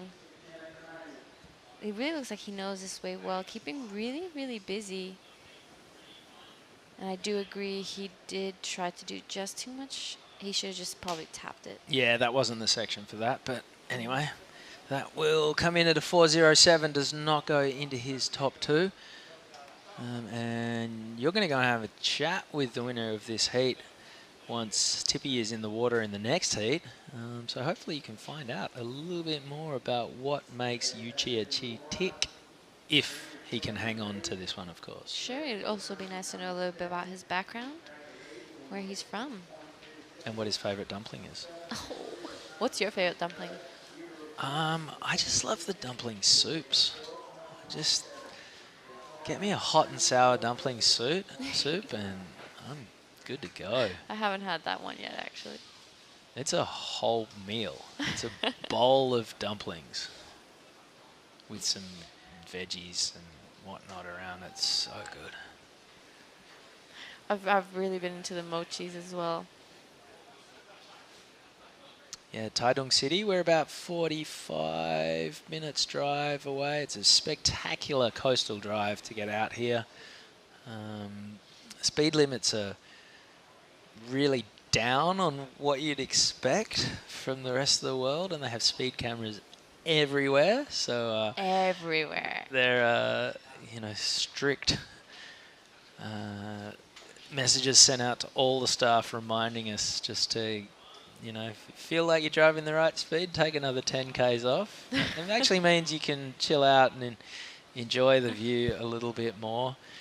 And then you get into the city, and 1 minute it's rural and you're driving through rice paddies and there's cows in paddocks and beautiful mountains and greenery, and then all of a sudden you turn a corner and bang, it's probably, I reckon, a 10 block square, 5x5 of sort of between 5 and 10-story buildings, and there's neon and there's bright lights, and you're walking around and there's pachinko skill tester parlors and there's electronic darts bars, and it's all happening. And then you go another bend and you're back out in the countryside. It's beautiful. Yeah, the center kind of reminds me of mini Tokyo, I would say. All those lights and neon lights and people walking around. The night market is so lively. And garbage trucks that play music. Oh, I haven't seen which that is one really counterintuitive if you've grown up in, say, Australia or America, where you're used to ice cream trucks playing music, because you hear the music and you're classically conditioned to think food, and you sort of run after it, and then you come around the bend and it's a rubbish truck. I actually haven't seen that one. Or one of my favorites is coming out and seeing. Well, you everyone might do have Tai heard Chi. it and just thought that it was an ice cream truck. Oh, true. True. I'll keep a lookout for that one. Terrible ice cream. But this morning, also seeing everyone do Tai Chi was really good in the middle of the city. Really cool, yeah. Bright colours, block coloured, like sort of yellow pants, green tunic, or like purple, like just strong colours, and saluting the sun. And yeah, it's so cool walking through. There was probably 12 or 15 Tai Chiists out the front of our hotel this morning when we got in the car. It was a strong turn by Sung Ling Hang. Can't quite ride out of it. So Yu Chia Chi is taking this one pretty comfortably at this point. Sung Ling Hang is looking for a 6.27. Nadawin Poxakul is looking for a 4.97 to get up to second. There's 90 seconds to go. Wow, our surfer in green must really start to... Well, he looks like a solid surfer, but after catching all those waves, he's definitely going to be looking forward for a break, I guess. Yeah, busy heat. Really, really active. Already 7 waves ridden by both red and blue, and 9 by green. 1 minute to go. And Yu Chia Chi is doing it pretty nicely. He surfs a bit of attitude, this kid. We saw that no claim earlier. He did a chop up right in my face yesterday and just locked eyes pretty much as he stomped the thing, just paddled straight past me. I was like, whoa. Straight to your inside. Straight to my inside. Caught the next one too. Yeah. Locked eyes. Catching that one. 30 seconds to go. Oh, another win. That's going to cost him priority. This wave kind of reminds me of my home break. Sandbar. Sandbar. Not quite as tubular. No. Here is our heat leader. I'm going to say heat winner. And I've put the commentator's curse on him. He body surfs through to the next round. This one is done in 5, 4, 3, 2, 1. Congratulations to Yu Chia Chi. And it's looking like Sung Ling Hang is going to hang on to second place. Jada, you're going to go down and have a chat with Yu Chia Chi in the next heat. We're going to throw to a quick break. We are halfway through the opening round here at the Taiwan Open of Surfing. Don't go anywhere. More action from Jinzun Harbour coming up right after this quick break.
Welcome back to Jinzun Harbour in Taitung County. This is the Taiwan Open of Surfing. Heat 5 is in the water. We are in the round of 80, the opening round. And waves on tap here at Jinzun Harbour. We've been coming here for a long time, flying the WSL flag. We've hosted World Junior Championships. We've hosted World Longboarding Championships. And it's a fantastic place for an event because the waves are so consistent here. It's a left and right kind of cobblestone point. The instant comparison that people make is to lower trestles in California, and it's a pretty fair comparison to make. Left and right, the right runs off into deeper water. The left has a closeout section coming at it from another peak to the south. You can also surf the southern peak. We've seen plenty of scores registered on that southern peak. If you head right on the southern peak, you can get snazzy on that same closeout section. All right, winner of the last heat was Yu Chia Chi, and we are going to cross down to Giada Legati, who is having a chat with him right now. So, congratulations on winning your last heat. Tell us your name, your official name, your Chinese name, and your background. In Chinese, well, my name is You Jiaqi, and I don't know what to say. What's your English name? My name is Devlin Marcelot. Yeah. So where are you from? Tell us about yourself. I'm from Taiwan, but I'm half French. Yeah. My dad. So your dad is French and you're half Taiwanese. Did you grow up here? Yeah, I grew up in the south side of Taiwan. And do you surf Jinzun Harbour often? Yeah, usually in the winter I come every week to practice here. Wow, every week. How far away is your home break from here? About like 3 hours drive. Yeah. So do you think your local knowledge is going to be helping you out in these heats? Yeah, I think that's gonna help me out because I surf like every weekend here. Might be I can like find a wave better. I think so too. You were absolutely killing it in your last heat. And do you go to France often, or do you usually stay around here? I go back to France at summer and go training with my French coach. Yeah. Do you speak French as well? Yeah, I speak French. That's amazing. Well, congratulations on winning your last heat, and good luck in your next one. back to you guys in the booth. Thank you very much, Giada. And you guys is us guys, because G is about to come back and join me again, because our third commentator today, Tippy Jabrick, is right there on screen in the blue jersey. He has priority. He is surfing in Heat 5 right now, up against Han Swan and Mingwei Li. And he will have surfed more heats than these two guys have had days on earth. Tippy is a seasoned competitor from Indonesia. He's competed all around the world on the QS, everywhere from Margaret River to Portugal to California, you name it. And Giada, you just had a chat with Yu Chia Chi, half French, half Taiwanese. How cool is that? That is very cool. Speaks so many languages as well. He says he comes here almost every weekend to surf and train. I'm sure knowing that most of the contests are here, so he wants to get his hours in. He goes to France often to train with his friends and his coach. Yeah, a really friendly kid. So in Taiwan, he's Yu Chia Chi. Did he have a French name as well? He did. And I think it was Daniel? Okay. Or something like that. But And he lives down in the south, so he would spend a lot of time surfing with Rory McDonald over the years, no doubt. I'm sure, and probably Rory is one of his inspirations growing up.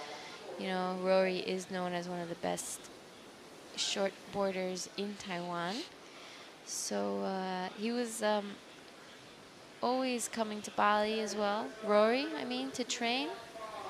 So I'm sure they've both competed a lot with each other. Told me that he is sure that his local knowledge is going to help him out here in his heats. We have Tippy Jabrick in this heat with Han Swan and Mingwei Li. Yeah, and this is the slowest heat we've seen so far today. Not much action yet, but you know that won't last long. And wondering whether Tippy's going to stay super busy and just catch waves and waves and waves, or just kind of wait for the sets. Tippy, I could be wrong, but knowing him, he definitely is more of a set waiter. Likes to catch the bomb in every surf. Yeah, quality over quantity, that's for sure. Yeah, I see that back at home as well. You will always see Tippy Jabrick on the best wave of the day. Yeah, it's imagine having that skill. That'd be awesome. Or patience. All right, Han Swan. Oh, I have that patience. I do exactly the same. I just don't catch any waves. Or I sit there for ages and then catch the worst wave of the day because there's so much pressure. Everyone's looking at you. All right, here goes Tippy, rolling the arms over. Ding dong, heading right, split peak. And strong first turn from Tippy, releases the tail. Beautiful flow down the line. Lovely low stance and gets the three-piece out of that one. So strong opening wave for Tippy Jabrick with 16 minutes 50 to run. That was a little split peak moment. Be hoping to see the replay as well of both surfers. No, I do not have the patience to sit out there and wait for the set, especially if someone comes on my inside. I'll lose it. So you surf sandbar the most in Bali, you think? For sure. It's the best wave in the world. I love the passion. Okay, opening score for Tippy was a 4. Han Swan got a 3.07 on the left. Not sure if Mingwei Li is in the water, to be honest. I don't think so either. I think this could be a two-man heat. I knew I should have asked for the fourth spot.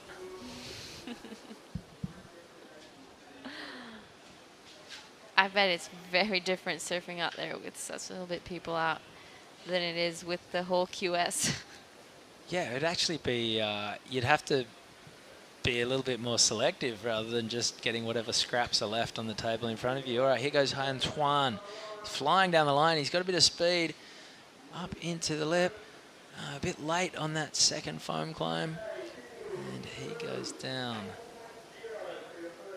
It'd be hard to find your positioning as well. Knowing where to sit.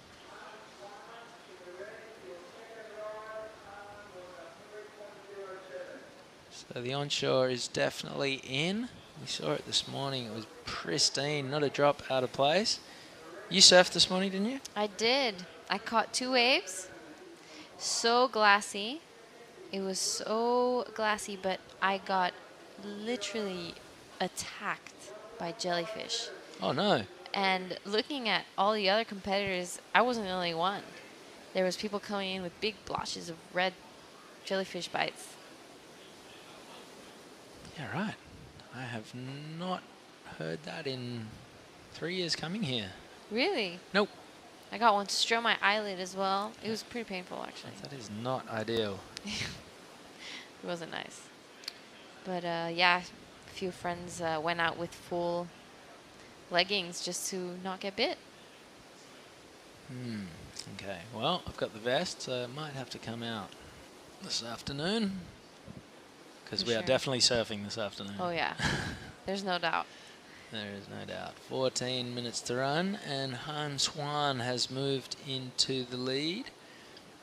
Tippy doesn't need much. He's only got the 1 score to his name so far, and I don't think Ming Wei Li is here. So both of these men will advance to the next round. It's just a warm-up then. Yeah, it's an expression session. Tippy could not... He could come in now and get back to commentating. Yeah, sit straight back in here. Like he's meant to. But he's gone surfing. It's all right for some. Now, if anyone has earned the right to double dip, it's Tippy. And we do have another commentator, Justin Majex, joining us tomorrow. He is in Taiwan. I just chatted to him. He's flown overnight from Perth.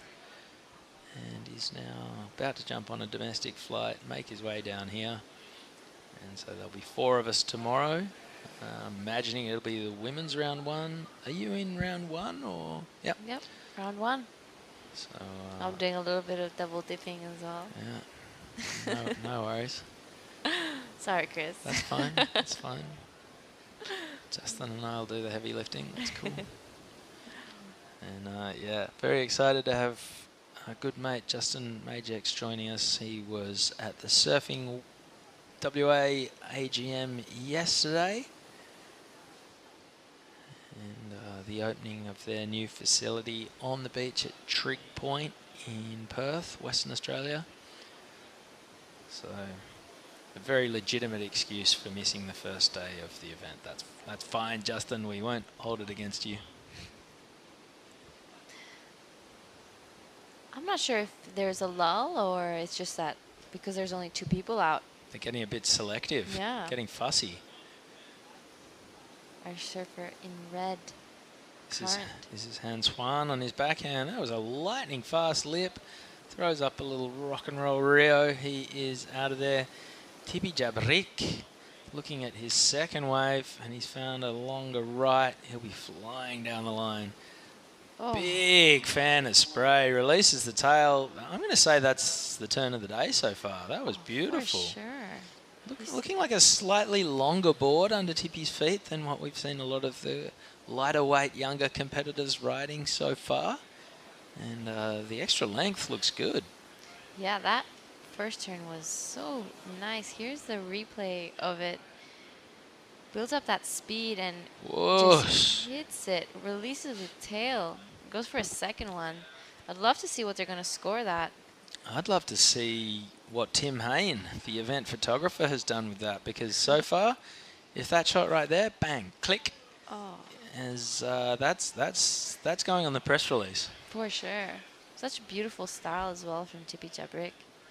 So just a 4.5 from the judges. They telling Tippy they think he can do a little bit more. That whole 4.5 will be for the first turn. So I'm going to say that was 4.5 for one turn. So bang a couple of them together and you're starting to threaten the excellent range. For sure. Goes straight into first as well. You know, the scores are still quite similar for both the surfers. So it could be anyone's heat, but again, does it really matter, I guess? It's just a seeding heat for the next round.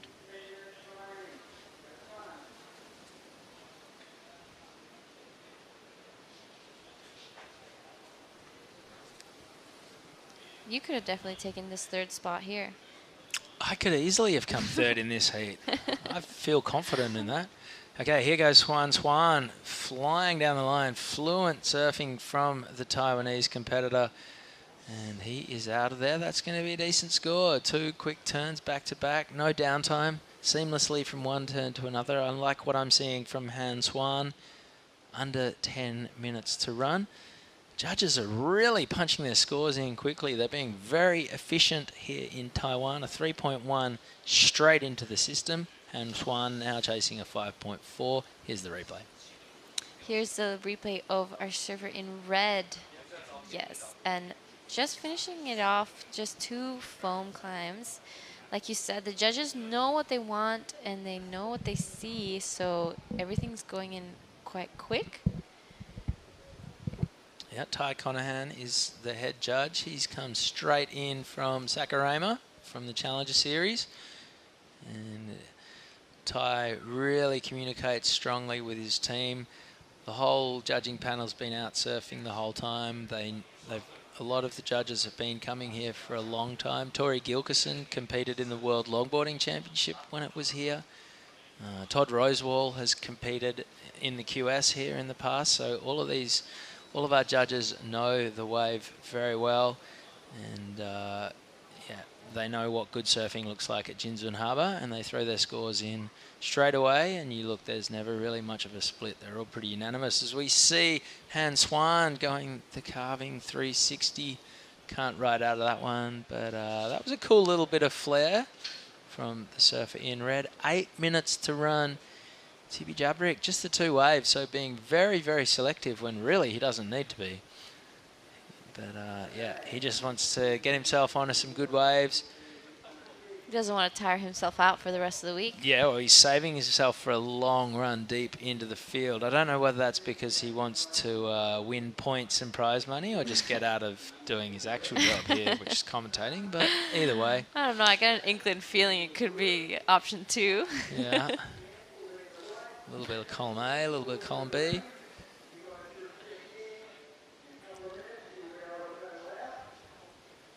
We see the wind really starting to pick up now as we go into later into the day.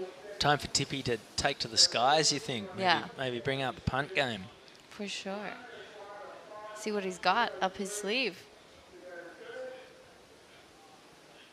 Brought a longer board out. You'd surf sandbar with Tippy quite a bit?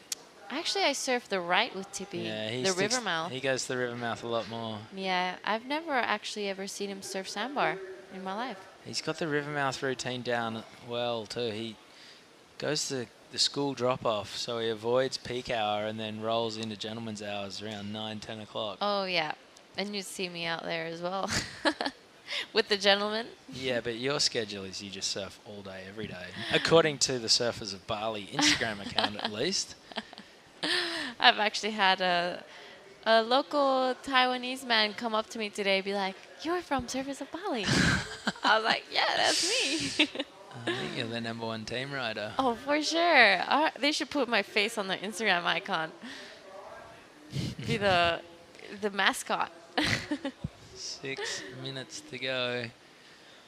And it's Tippy Jabrick, just the 2 waves ridden, a 4.5 and a 4. Han Swan has a 3.47 and a 3.1 to sit in second. And both of these men will progress because Mingwei Li has no-showed. So this is a two-man heat in a round of 4 surfers. So both first and second will progress. So it's just a warm-up lap for Tippy and Han-Swan. Yeah, a great warm-up lap with the amazing waves. Slightly slowed, or yet again, as we said, it's probably the boys being really picky. Is that a twin fin? Yeah, it is. So that is Jinzun Tian making his way out for the next heat, and he is riding a twin fin. Why not? Kelly Slater rode a twin fin. Was that a pipe? Yeah. It's good enough for the goat. Good enough for anyone.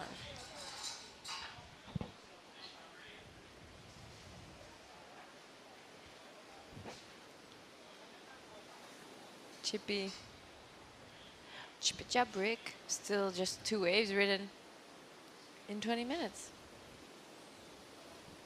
And in first place. Showing why he is who he is. Yeah, just wave selection to a T.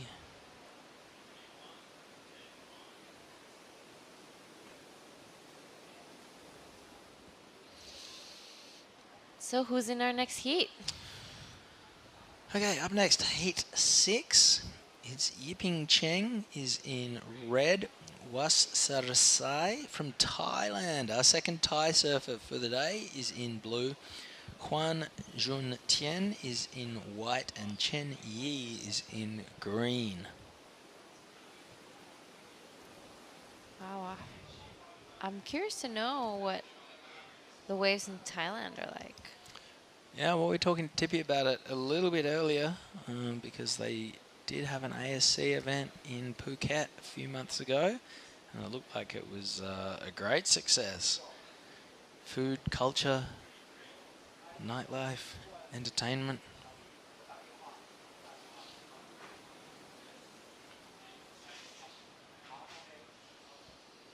Three minutes left. It looks like there could be something coming. Tippy's just taking a quick look. And it looks like he's gonna go. Let's see if he brings more of those turns with him. First opening check turn. A little off the top. And finishes it off strongly. That was Rivermouth right. Yeah. That was a facsimile of it. Don't come in, Tippy. You've got 2.5 minutes. You've got the line up to yourself. Get back out there. Already got tired. So we might just get Tippy in here in the next heat. I don't think we'll bother with a post heat. We can just post him up and grill him. You can have your first heat off for the day. Sounds like a plan. Flying down the line, the red board's just looking delightful underfoot. What surfboards does Tippy ride these days? Tippy rides, if I'm not wrong, Chili surfboards. He's on the team with his daughter Suri as well. Both riding James Chill. And she's competing this week as well? Suri will be competing this week. Here goes Juan Swan on his forehand. Good looking wave. Bit of a check turn. That was a strong turn. 4 turns for the local. He's not done yet. Yes, he is. He is out of there. So that was a good looking running right. There was a couple of turns where I thought he could have pushed it a little bit harder. Maybe he could have looked to go for quality over quantity of turns. And that turn, not bad. This one won't get him any points. That was just a real setup, whereas maybe he should have laid into it. And that was a good turn to finish off with. That's probably going to be Han-Swan's best wave. It sure is a 4.1. And that's going to narrow the gap. Tippy's second last wave is a 3.53. He's also just picked up another half a point. Not sure what happened there. Less than a minute to run. These guys are going to conserve some energy and bring it into the beach. Han Swan riding epoxy. I've seen a lot of surfers riding those for Taiwan. Yeah, I was talking to Tully Wiley this morning. He was on an epoxy. He was saying it's just the perfect place for them. That little bit extra buoyancy, you know, helps you paddle around, especially when you're catching a million waves. And just that little bit more pop when you get into your feet and trying to skate over a flat section. And yeah, that was Han Swan riding the Slater design epoxy as well. So this heat is in the books. Tipi Jabrik through to the next round. He'll be joined by his competitor just then, Han Swan. And we'll bring Tipi in to have a chat with us once he's dried off. And we are going to throw to a quick break. Don't go anywhere. Heat 6 action from the Taiwan Open of Surfing here at Jinzun Harbour. Coming up right after this break.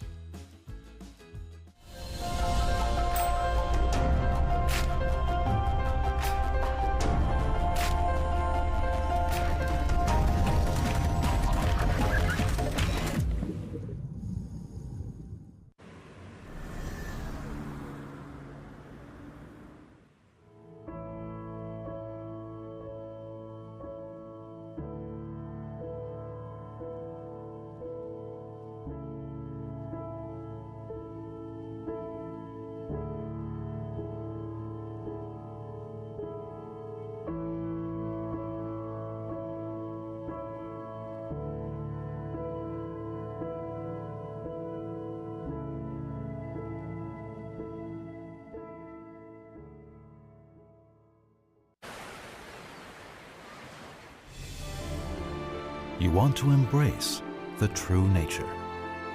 You want to explore the beautiful world beneath the sea. You laugh and sing songs. It is a surfer's paradise here. Whenever you're ready to undertake a different kind of travel experience, Taitung is your next destination.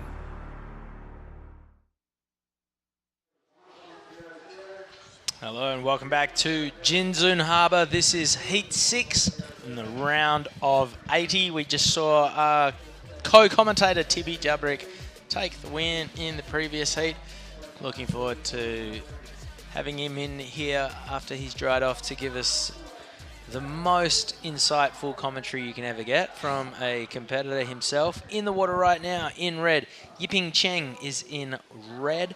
Kan Juan Tien is in white. Wasan Sarasai from Thailand is in the blue jersey, and Chen Yi is in green.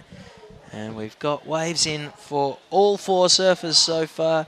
It's Yiping Cheng in the lead with a 3. That's the best wave of the heat. Kunjan Tien has a 2 to be sitting in second.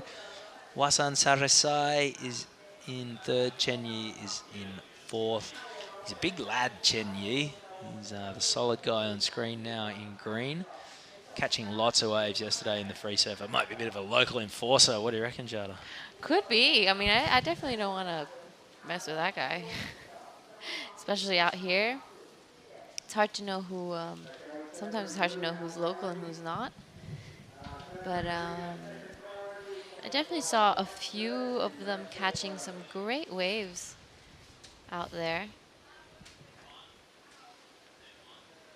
And here is the man himself, Chen Yi, in green on his backhand. He's a stocky powder keg of a human being, and that's his second wave. You doubt that will factor into his top 2. Once this one is done and dusted. 3 minutes off the clock. Here goes our current heat leader, Yiping Cheng. Decides he's not interested in that one.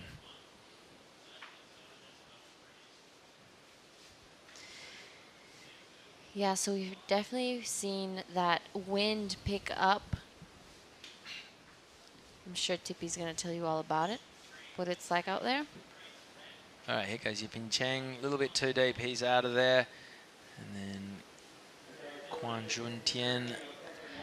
And behind him, this is Wasan Sarasai. So the surfer's staying very busy. I like that turn. Got a long way out on the face. And a big carve back to the source. That's the turn of this heat so far. Going from a 2-man heat to a straight full 4-man heat again. Hopefully we'll be seeing some more action. Our surfer in blue. Beautiful second carve all the way back to whitewash. And I'm sure that will be where most of the points of that wave come from. Ooh, Chen Yi has a paddle, shakes his head. He might know that that's just cost him priority.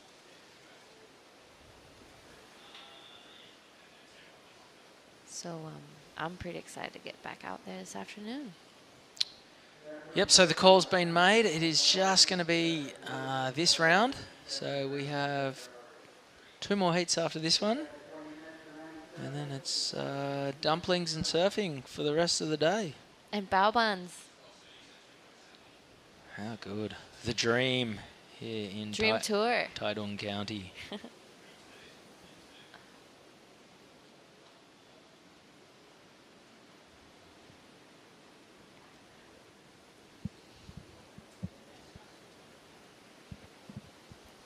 We see some sets approaching as we see our surfer in green. This is Chen Yi again. Just trying to get past that whitewash, and he does it and falls straight, unfortunately. And now he's going to cop a set on the head for his troubles. So he's gone left on the northern peak, which puts you right in the zone to get cleaned up by the closeout between the north and the south peak.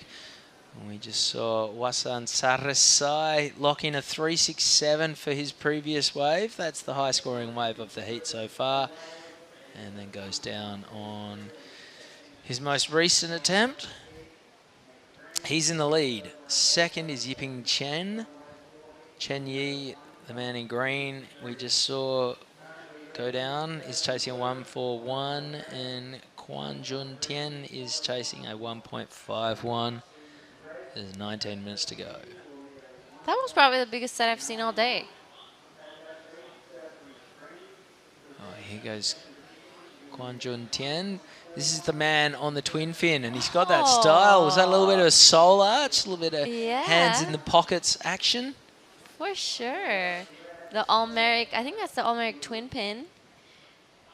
Seen a few of those at the onboard store and being ridden down at the Goo. So Quan Jun Tian with a bit of John style. So maybe Quan in action there. 18 minutes 20 to go. Wasan Sarasai is in the lead.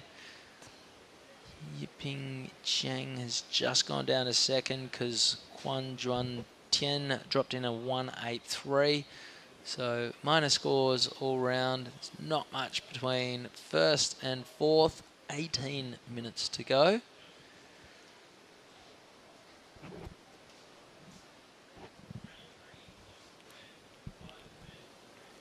Oh, I'd love to see some more of that. So who's twin pin riding? So Tippy tomorrow.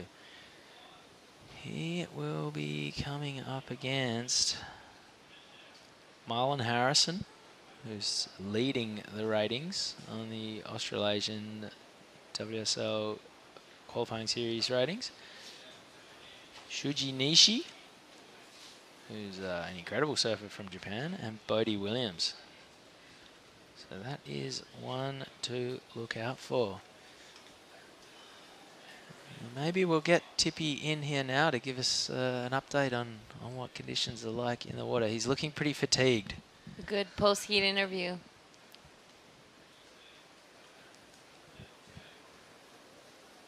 All right, this is Wasan Sarasai, the young guy from Thailand. That was a great turn. He's flying down the line. This is another good-looking wave. So 2 turns he is out. Here goes Yiping Xian. That's a nice section. Oh, slips off. That was a wax failure on Yiping's behalf. 16.5 minutes to run.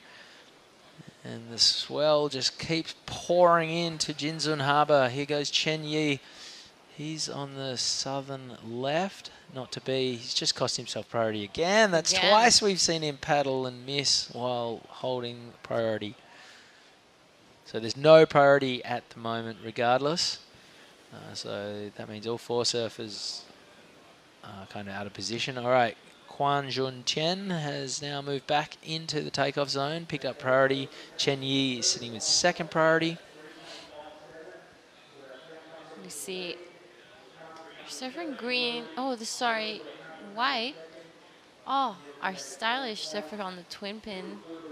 Just losing that wave. But it's easy to slip out there. With the river close by, I felt like my wax kept like getting really slippery.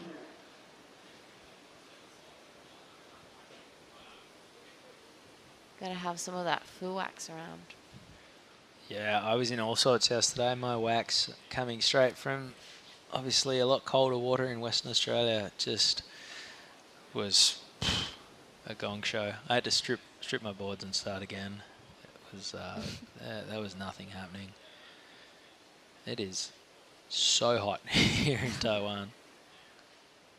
Yeah, it's definitely a lot hotter than what I've been told. I was warned to bring a wetsuit and jackets, and it seems like it's hotter than Bali at the moment. Yeah, well, as soon as the wind picks up, it definitely gets a little bit chillier. You need that vest, a little bit of wind protection. But, yeah, that's not the wind we are seeing on screen right now. It's onshore, but it's, you know, relatively light. It's cooling and pleasant.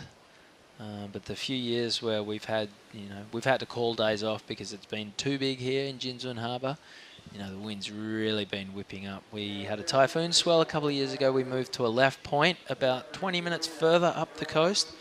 And there was some spectacular footage of the longboarders getting blown off the back of the waves, doing all sorts of inadvertent rodeos and Gorkin flips on their logs.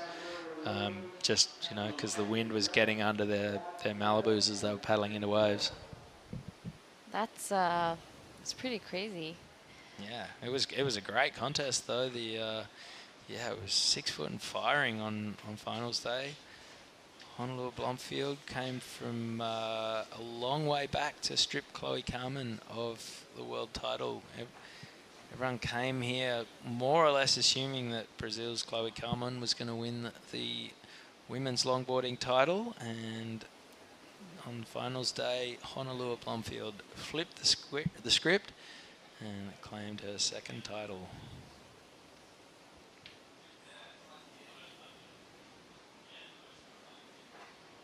You've been coming here for a while. What are your favorite moments here in Taiwan? I really enjoyed the World Juniors here a couple of years ago. The year when we had Rio Wider competing against guys like Matthias Hurdy, Kay Butler, Eitan Osborne. I think Finn McGill was here. It was a really strong field. The level was incredible, and those guys, you know, it looked like it could have been a Challenger Series event. The standard was so high, and that was just a great crop of surfers. Seeing Amuro Suzuki win the Women's World Junior Championship that same year was unbelievable. She's just watching her go to work on these lefts like we're seeing Yiping Cheng take to right now. She's so powerful and explosive on her backhand, and you're like, this girl is going to take some names once she qualifies for the championship tour, which she promptly did. So that was a really great moment. I think seeing Honolulu snatch that world title was great. Seeing, I think Justin Quintal won the men's title one year, which was really cool to see. Eitan Osborne did a crazy, it was like a varial revert thing in one of his heats that he couldn't even name afterwards. It was a bit of a big spin, according to some. That was really cool.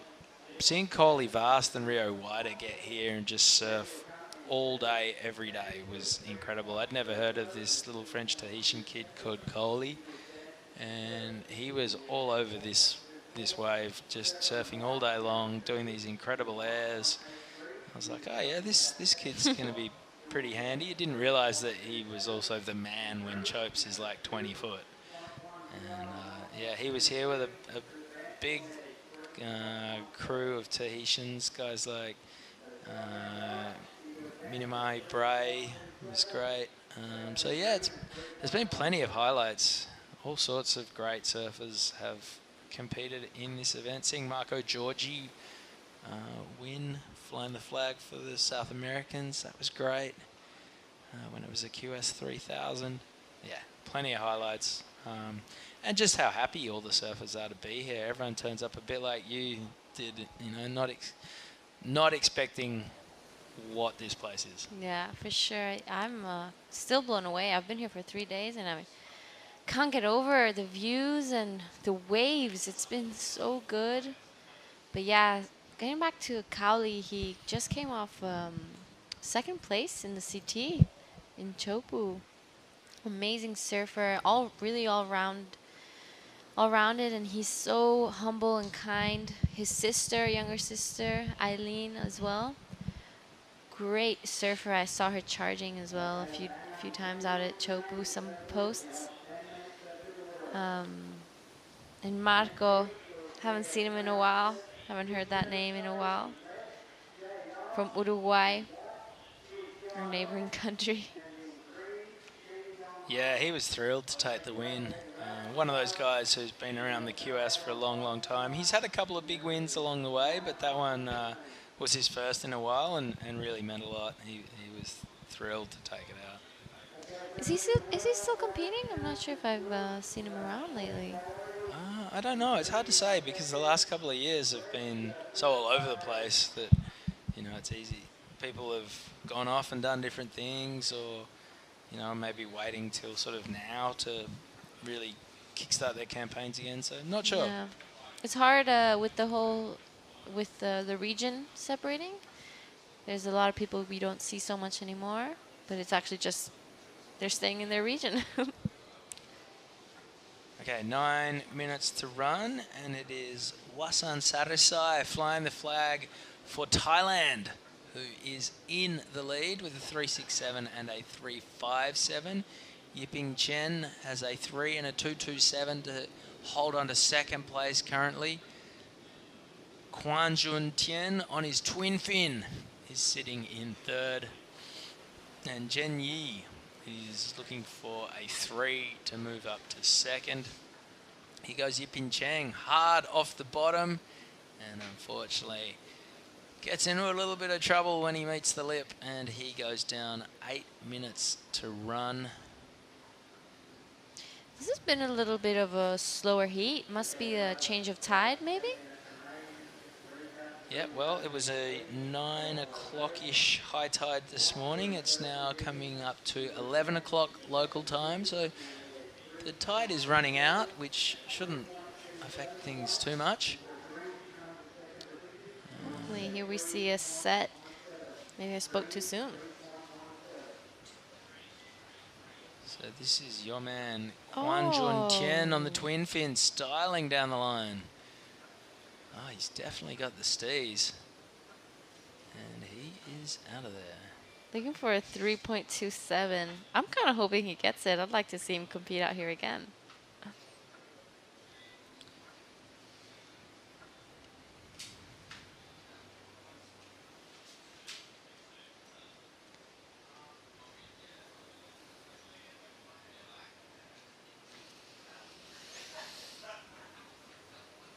The lineup, this is Jinzun Harbour for those who just joined. Yep, so we are right in front of a fishing harbour. Directly behind the comp site is this man-made structure. There's plenty of boats right behind us going out and pulling in their daily catch. As we get deeper into the draw, I'm sure we'll get the drone up to give you a slightly better lay of the land so you can see the spectacular geography that we find ourselves sitting in the guts of. We are, right at the base of a mountain.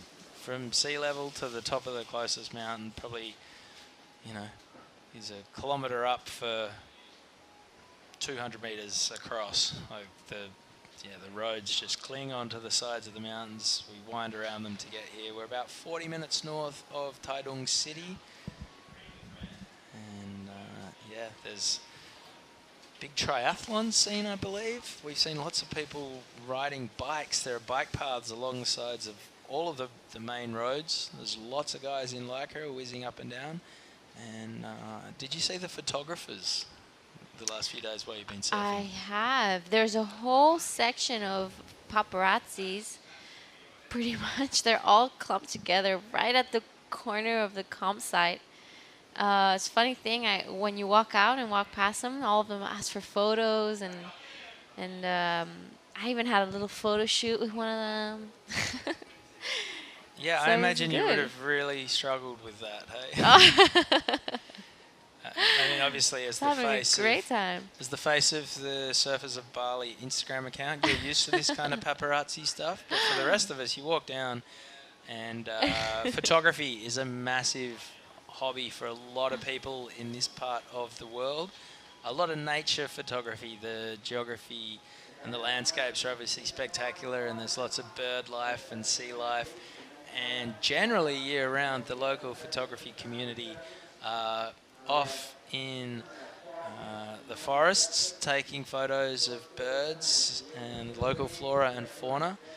Thousands of dollars of gear, top-of-the-line cameras, lots of camouflage, I guess, so you can get the photos of the local fauna. And then they turn into surf photographers when the Taiwan Open of Surfing gets to town. And it is like being on the beach and off the wall in Hawaii when someone gets a wave. Oh, yeah. Just this I felt like I was... just non-stop barrage of shutter noises as just like sequences are being fired off left, right and centre. I felt like I was in a CT event. I walked out feeling famous. Every time you turn around, you see all the cameras moving side to side at the same time, all in synchrony, shooting the same people.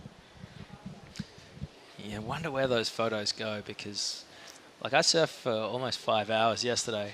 Surely out of the 200 people that were taking photos non-stop, one of them might have possibly for a split second got a shot where I look half decent. Oh, surely. I hope so, and hopefully it'll pop up somewhere. I'm sure it'll be on someone's Facebook feed at one point. I doubt it. All right, 3 minutes to go in Heat 6, and I think this has been our first four-man heat for the day, maybe. I'm sure we've had a few. And it is Wasan Sarasai from Thailand who's in the lead. He has priority as well. This man Chen Yi needs a 3.17 to get up to second. It's not going to happen on that wave. Yiping Chen is in second place. And Quan Jun Tian on his twin fin is sitting in third. 2 heats to go after this one. We're going to get Tibi Jabrik in the booth in the next heat to run us through exactly what conditions are like in the water. And Jada, I'll have you go down and have a chat with what's looking like it'll be Wasan Sarasai, potential winner of this heat, and find out how a surfer from Thailand is winning heats in Taiwan. I'm sure that's a great story. Look forward to hearing it. Me too, especially because I love Thailand, and I'd like to get a little insight of what the waves are like there, if there's any similarity to Taiwan. You'd imagine he surfed in the event at Phuket a couple of months ago. You would imagine that's where he's from. I think that's where the majority of the Thai surfers come from. Yeah. Keen to hear more. And we'll be seeing him in action again tomorrow. If he hangs on and wins this heat, he'll be coming up against Yuji Nishi, Kobe Clements, Keiki Yamanaka. So that is a great heat. And yeah, we are well and truly down to the business end. Second place in this heat, currently Yeping Chen will be surfing against Xavier Huxtable, John Mark Takong, otherwise known as Marama, and Taichi Hagita. All right, here goes our heat leader with 1 minute to go. He's super casual. That board looks great underfoot, and as soon as I say that, his board is no longer underfoot. He slips off and goes down. It's not going to matter. 50 seconds to run, and I think that our Thai surfer has this one in the bag. Yeah, for sure. It might be a battle for second, but as we see a set approaching, our surfer in red with priority, no one really, as white might swing and get it, but he does not at the end. The last 20 seconds of this heat, and it does look like blue will be taking the win. All right, this is Chen Yi signing off for his Taiwan Open of Surfing campaign. And this one is done and dusted. Wasan Sarisai from Thailand taking the win. Yiping Chen will be joining him in the next round. Jada, looking forward to your chat with Sarasan, and we're going to go to a quick break. The drone is up, so we'll be bringing you some visuals of the spectacular landscape that we find ourselves sitting in. After this quick break, don't go anywhere. More action from the Taiwan Open of Surfing coming our way very shortly.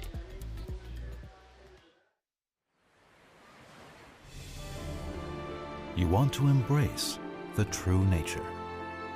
You want to explore the beautiful world beneath the sea. You laugh and sing songs. It is a surfer's paradise here. Whenever you're ready to undertake a different kind of travel experience, Taitung is your next destination.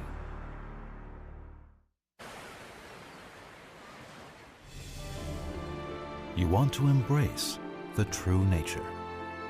You want to explore the beautiful world beneath the sea. You laugh and sing songs.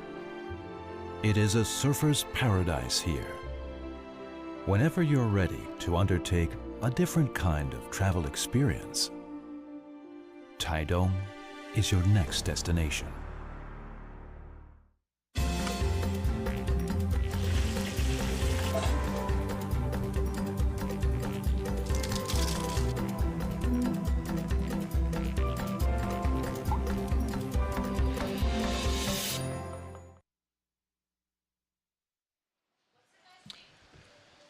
Well, that is the beautiful Jinzun Harbour as seen from the sky. We are in the tent in the middle of that whole setup, and you can see the spectacular mountains rising up. There's a fishing harbour between us and those mountains, but in front, the reason we're all here, the Jinzun Harbour Peak. I'm Chris Binns, and alongside me, a guy who just surfed a heat out there. I'm keen to get his rundown on how the ocean is behaving this morning. Welcome back to the booth, Tibby Jabrick. Mate, just the 3 waves caught. You saved your energy. 3 good waves though. Looked like you were enjoying yourself out there. Yeah, it's actually I don't know. I think Mother Nature always always fair to treat any humans trying to do anything in the out there, because during the 2-man heat there was not many sets, but after, when there's a 4-man heats after our heat, it was just a bit more pulse. I saw you having a chat with your fellow competitor in the water. What were you guys talking about? I was asking him like, hey, where's the other guy? Because I was wondering if he knew the guy, and he said, no, I don't know the guy, and he said like, I don't mind surfing, just 2 of us. That's what he said. So I said, nah. And then I pretty much like let him do the first pick on every wave. Yeah, Han Swan, he was a good surfer. Yeah, he's from up north, close to Taipei at Ilan. That's where he's from. and he's here with a lot of his crew also. Okay, well, we just saw Sarisai Wasan win the last heat, and our surfer from Thailand is going to be having a chat with a surfer from Italy here in Taiwan. Take it away, Giada. So, San, our surfer from Thailand, tell us a little bit about what the conditions are like out there right now. Yeah, the wave is very hard to catch the wave. Now it's winning, and when my heat is not little bit no wave. Yeah. You know, everyone knows Thailand to be a beautiful country for food and tourists, but not so much about surfing. So tell us a little bit about what surfing in Thailand is like. Yeah, in Thailand have some wave is good wave, and sometimes it's not wave. Yeah. Where in Thailand are you from? I'm from Phuket. From Phuket. Did you join the event, the ASC event in Thailand just last month? Yeah, in my home sometimes have. Yeah, but WSL my first time here from here. So first time in Taiwan. What do you like about Taiwan? I like milk tea, bubble milk tea. Yeah, and food. Some food is really nice. So who did you come down to Taiwan with? Who's your crew? Who are your friends? I come with my team is Chili Surfboard Thailand and 69 shop surf shop and my home in Qatar Beach, Phuket Surf. Yeah. Perfect. Thank you so much, and good luck in your next heat. Unreal. Thanks, Giada. And yep, as predicted, Warasan is from Phuket. And Tippy, you were just in Phuket a couple of months ago for an ASC event. Yeah, I was there, and I know Wasan from when he was a little boy. You know, he's from Qatar Beach. He runs a surf school with his dad, and Wasan is I would say he's a heavy local there. he know his territory, and then all the beach boys in Phuket is actually the one who's holding the ground there. Yeah, pretty strong little crew there. So big shout to all the Phuket boys. I'm pretty sure, like we have Jup also watching, the president of Surfing Thailand. We have Decha, we have Chat Chai, and all the boys and the girls at Phuket. Keep surfing, and then hopefully we're gonna see you guys soon, yeah. And hopefully Wasan and Happy Party and Nine can show you guys, traveling is also a good way to represent your country. Yeah, Wasan's great surfer too. Really relaxed style. Throws his board, looked really good underfoot. He's riding a Chile, a bit like you. Yeah, he's just got picked up by Chile maybe like a couple months ago. One of the representation of Chile in Thailand, Kun Fa, she's the one who's talking to James Chile and said, hey, we want to represent Chile in Thailand, and boom, right there, setting up a shop and also a team, and right now in Taiwan in just a couple months spread. Yeah, well, you tell someone you're coming to a surfing event, say Taiwan or Thailand, and I know a lot of my friends in Australia are like, oh, that's surprising. They don't think there's a connection there. But you look beyond just catching waves, a lot of manufacturing, a lot of wetsuits made in Taiwan, a lot of surfboards made in Thailand. So why wouldn't those communities then also embrace the surfing culture? And there's waves all over the world. Anywhere that's got a coastline, there'll be waves. Yeah, one thing you have to understand, that surfing culture is a bit new in Asia, He's a surfer from Taiwan. He's not new to the water because he can throw some nice maneuver there. We have a little later head start from, the Aussies. That's the reason why the Aussies are opening, a factory in Thailand, in Taiwan also. Because they have a bit of a, like an earlier surf culture than, for example, like in Taiwan, for example. But everybody's catching up. And, doing this event is putting a platform for this young kids. Well, this is Jack. Yao. Well, this is Jack Hu, and I would imagine that he is Jehu's brother. Jehu's the little guy we saw earlier who's absolutely tearing. Actually, yeah, there is a, a group of kids. They're probably like 4 or 5 of them. They have a coach, a local agent called Gugu, and I think like I have to say like you know, the community here, they're putting a bit more attention, not just like, you know, telling kids to go surf. They putting like a, you know, an effort on coaches and you know, equipment. You see a lot of cars here are decked out for surfing. A lot of cars driving around with surfboards on the roof. You drive through here, Jinzun, there's all the surf hostels, lots of boards on racks. Yeah. You know, you go into the coffee shops and they're playing Jack Johnson, and there's surfing magazines lying around all over the place. They really embrace the surf culture in this part of the world. For sure. Because, I don't know, in Taiwan, you can just drive and find your own empty lineup. Can't do that in Bali right now. Traffic is pretty crazy, yeah. G20 is happening right now. We're expecting your leader to be there. I don't even know who's the prime minister these days in Oz. It's Anthony Albanese this week. Ah, I'm just checking your your knowledge there, Binzi. It looks like you passed as an Australian. Yeah, it's Albo this week, and by the looks of things, for quite a while to come. It's England, it's Great Britain at the moment that can't hold on to a prime minister. They're into their 6th in 4 years. Yeah. Or 4th in 6 years. All right, this is Sung Young Hwan on his backhand. Yeah. Got a bit of a hipster vibe. He's on the fish. We've seen a few twin fins in action today as well. Yeah, I think it's you know, it's a good choice of equipment for today's condition. You know, if you want to have a good time out there at Jinzun Harbour. This is the crew from. I'm not sure if they're from north or south, because Gugu is there, so they could be from Kenting area. Yeah. So that's south of here, yeah? That's south, That's where Rory McDonald comes from? Yeah. So strong attack on the lip from Jack Hu. Oh, I like that turn. Just buried his rail through a ton of spray. And that's going to be the best score of the heat so far. 3.27 puts him in the lead. You know what?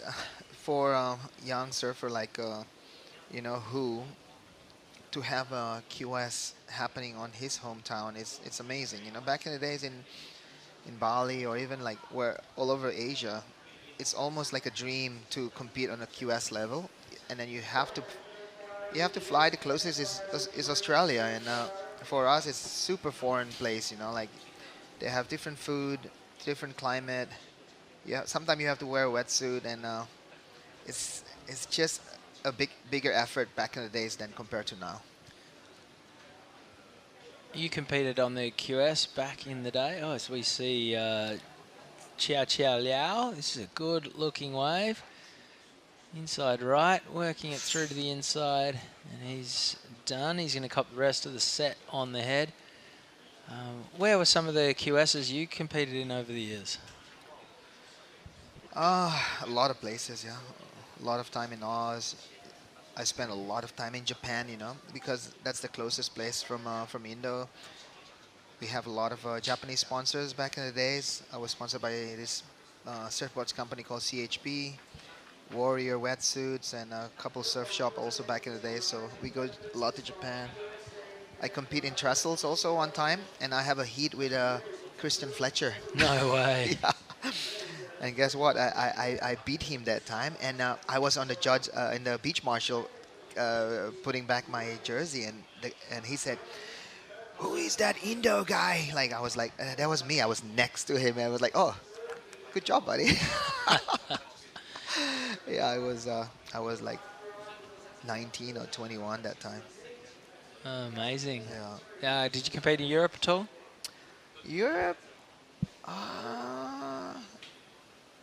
Yeah, I never competed in Europe. I surf Europe a lot, but back in the days you have to make the cut, because Europe usually like a bigger QS. It was a QS 5,000 or something, so you need to make you need to have a lot of points before you can compete in Europe. Yeah, because Europe and Brazil is where the bigger event back in the days.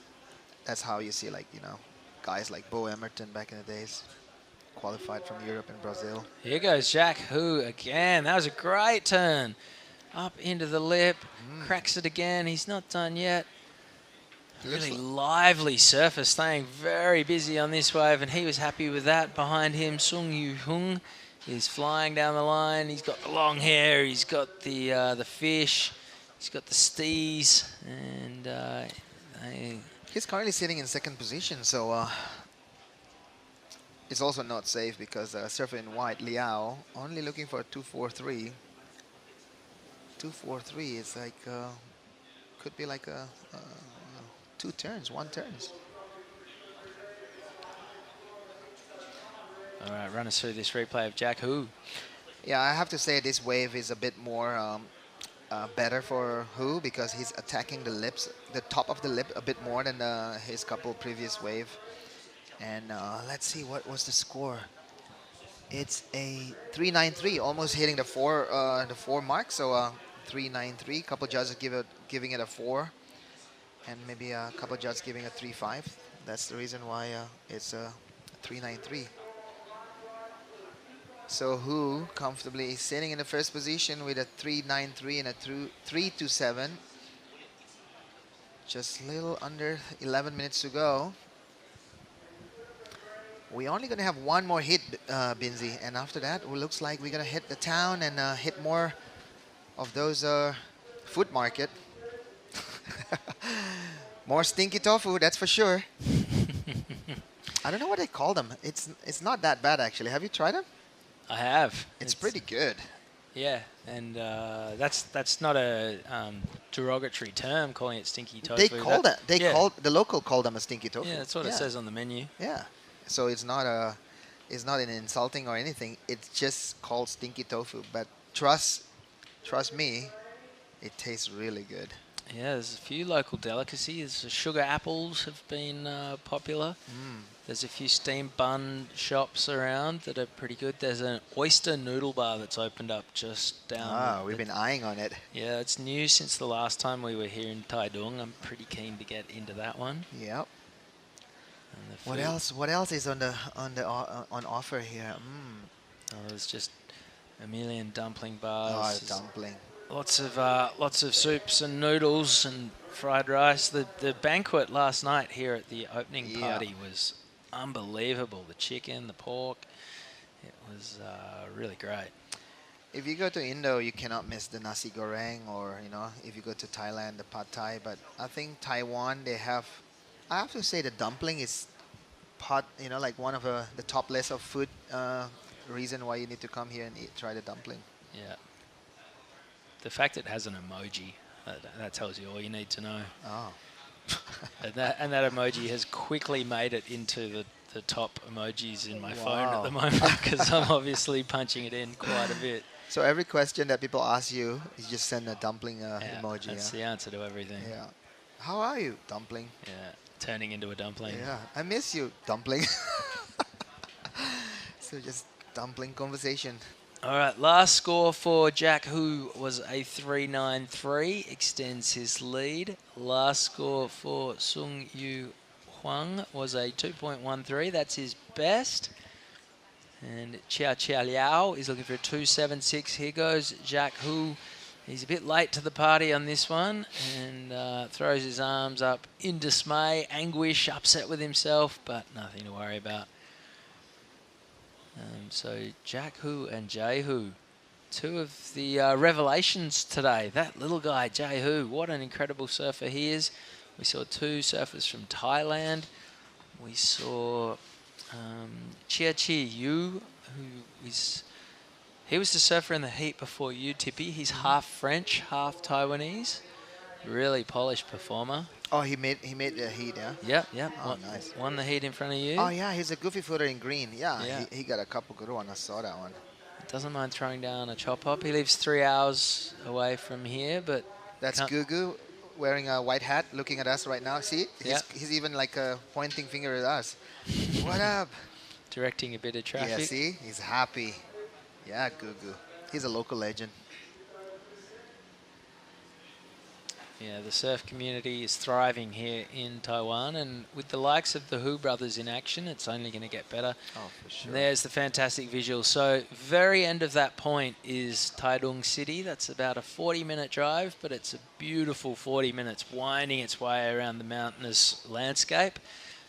And there's these cobblestone rocks all the way strewn along the coastline, as we see Jack Hu throwing some heat on his backhand.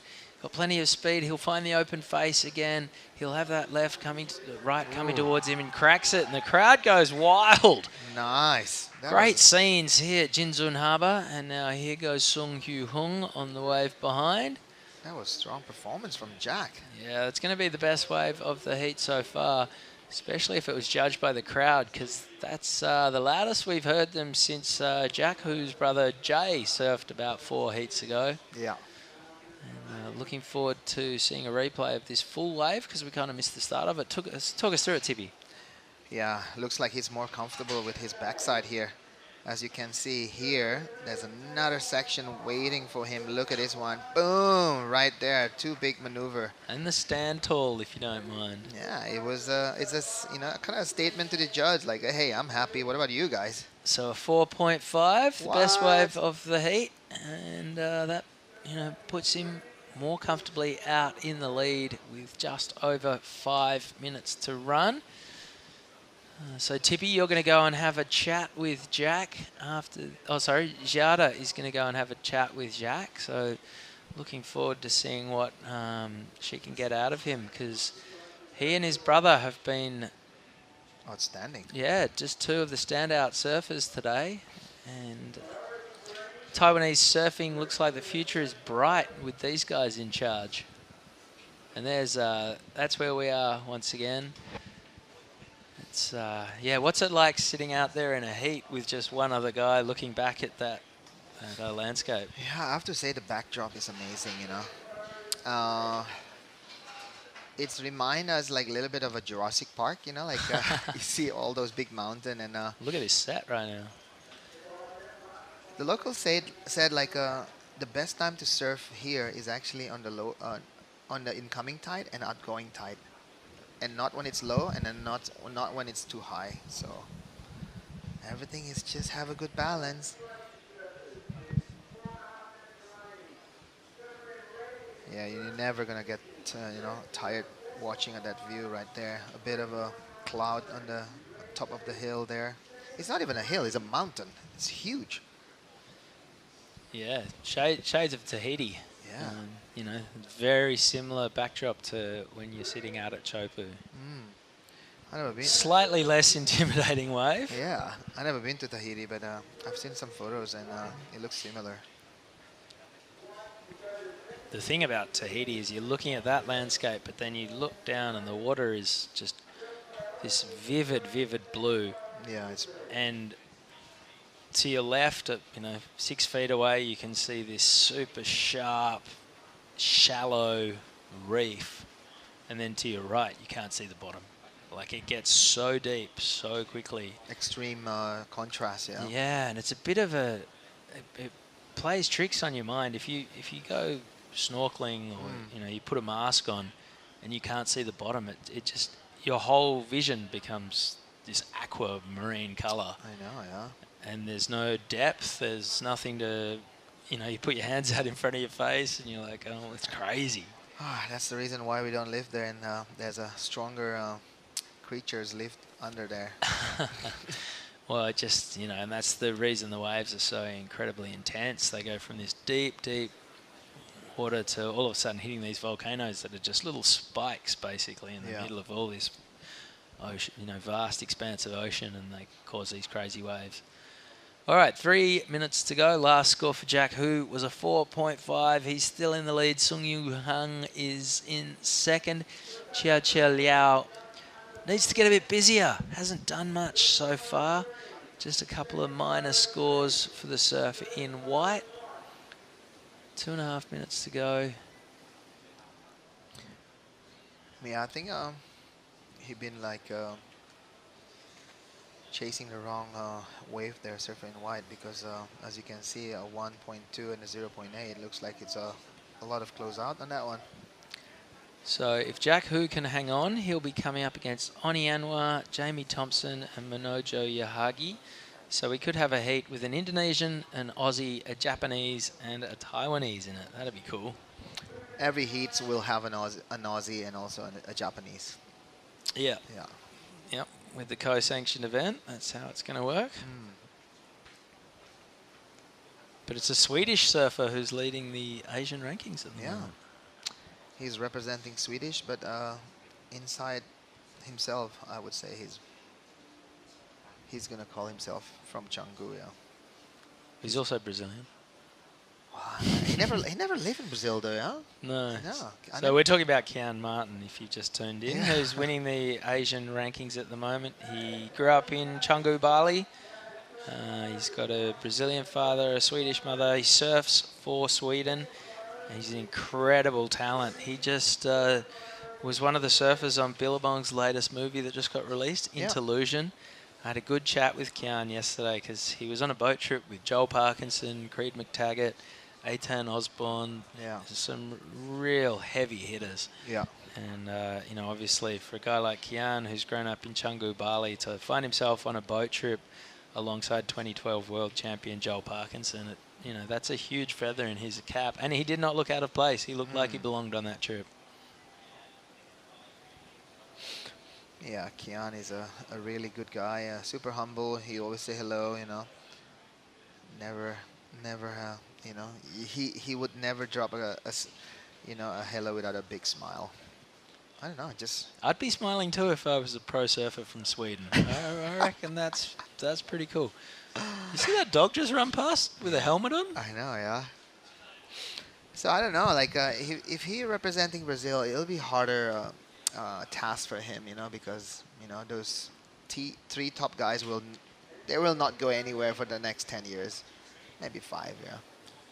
Yeah, well, I mean, Medina is pretty Felipe young. Toledo didn't make the Olympics last year. Yeah. All right, Jack Hu has taken the win, so he will be coming up against Onianwa, Jamie Thompson and Manojo Yahagi when round 2 of the men take place. We've got one more heat to go in round 1, and that is going to be Nhua Yadu, Natakom Selu, Keanu Parish and Lin Yesian. We are going to take a quick break now, and we'll be back with the last heat of this opening round of day 1 at the Taiwan Open of Surfing right after this.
All right, 7 heats done, 1 to run. This is the last heat of the opening day here at the Taiwan Open of Surfing. As you can see, plenty of swell for our competitors, and this is Du Nhua Wa on his backhand, compact style, and this is a great looking wave for the man in red.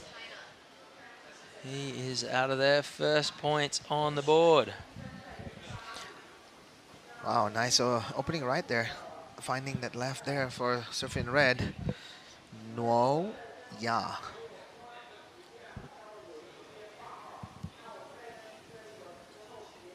So we also have one international surfer here, Keanu Parish. As you can see, this is the event setup right there. That's the judge tower, and then on the left side, that's the broadcast area. We have a little nice studio here. Nice couches, AC room. All right, and we are going to cross down to Giada Lagarde, who is with the winner of the last heat, Jack Hu.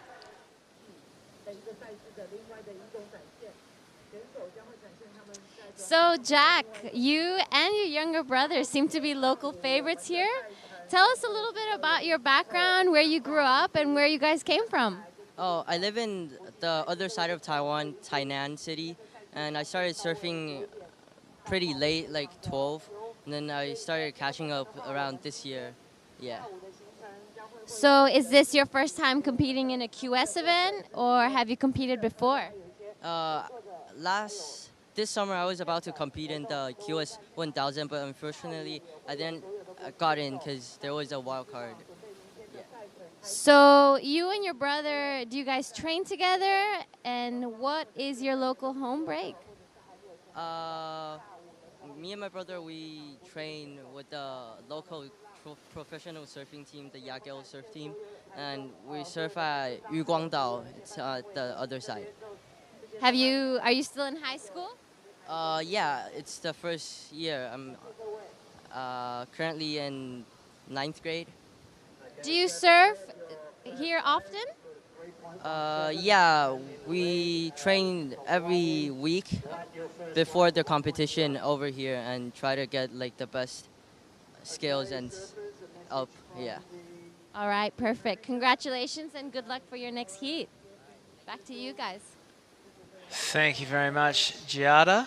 And what a well-spoken young man Jack Hu is.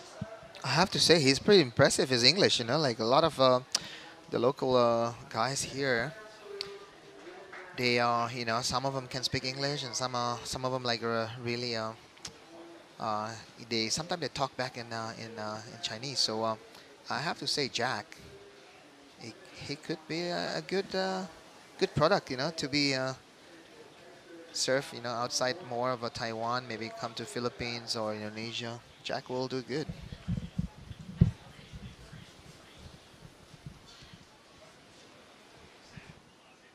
So here we go. This is surfer from Thailand. This is 9 Natakon. So Natakon Sai Lu is from Thailand. His nickname is 9. Just a short from Natakon. So Natakon is also from Phuket. His nickname's 9. 9. That's excellent. I know. You wanna serve your heat and get a 9. Yeah. Anything 8 and above. All right, this is Du Nua Ya on his backhand. And I think he only got 3.17 for this, but that was a pretty strong wave. Yeah. And then this is 9. Not going to go into the excellent range on this one. All right, we are going to cross down to Tai Sarati right now from the WSL, who is chatting to Giada.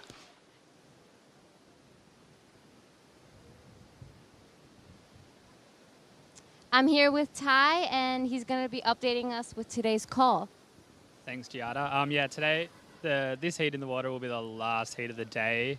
The wind's come up a little bit and the wave quality's deteriorated a little bit. So we'll make a call for 8 o'clock tomorrow morning and aim for about an 8:30 start. All right, perfect. Thank you. All right, unreal. So we are done. We've got 20 minutes to go. And then may the surfing and dumpling fest begin for the whole crew. Yeah, I have to say, Binzi, like the Asian QS is a bit more forgiving. You know, when the wind come up, you know, our contest director just gonna say, it's a bit windy out there, guys. Let's just call it off. It's such a luxury, isn't it? I know. Back in the days, you know, when you surf in you know, California or wherever, you know, in Japan, it could be like windy or raining or onshore, whatever, and the heat is on. All right, this is Du Nua Ya on his backhand. Still looking for a face to linking up the turns, but looks like it's a no-go. gotta go back and paddle back to the lineup, taking maybe fourth priority. Okay, Tibby, on your time in the QS, where was the smallest surf you ever competed in, and where was the biggest surf you ever competed in?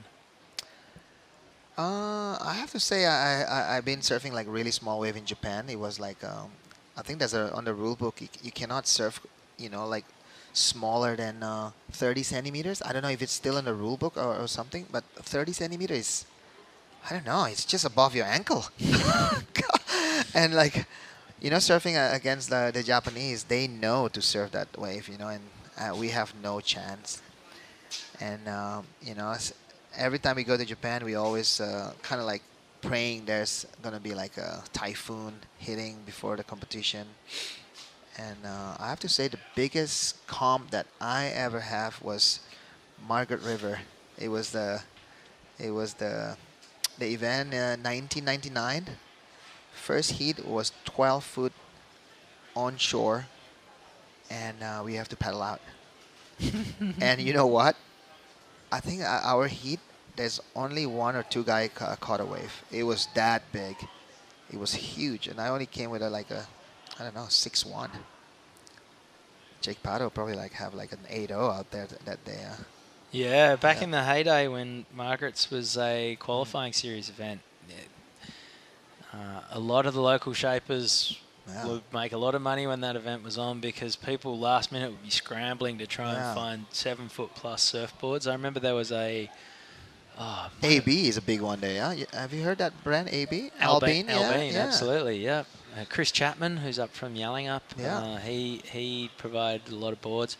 There was one magic board that I think originally belonged to maybe Jake, but Dan Ross won. Oh yeah, I remember that time. Rode it the year he won, and Tom Whitaker rode it. And yeah. I think Mick might have even broken it eventually, and everyone, it was like the team surfboard for about 5 years whenever things got big, and then it ended up in 2 pieces, and Rossi was gutted because that was the board that he, you know. I know, yeah. I think Tommy Witz mentioned about that event.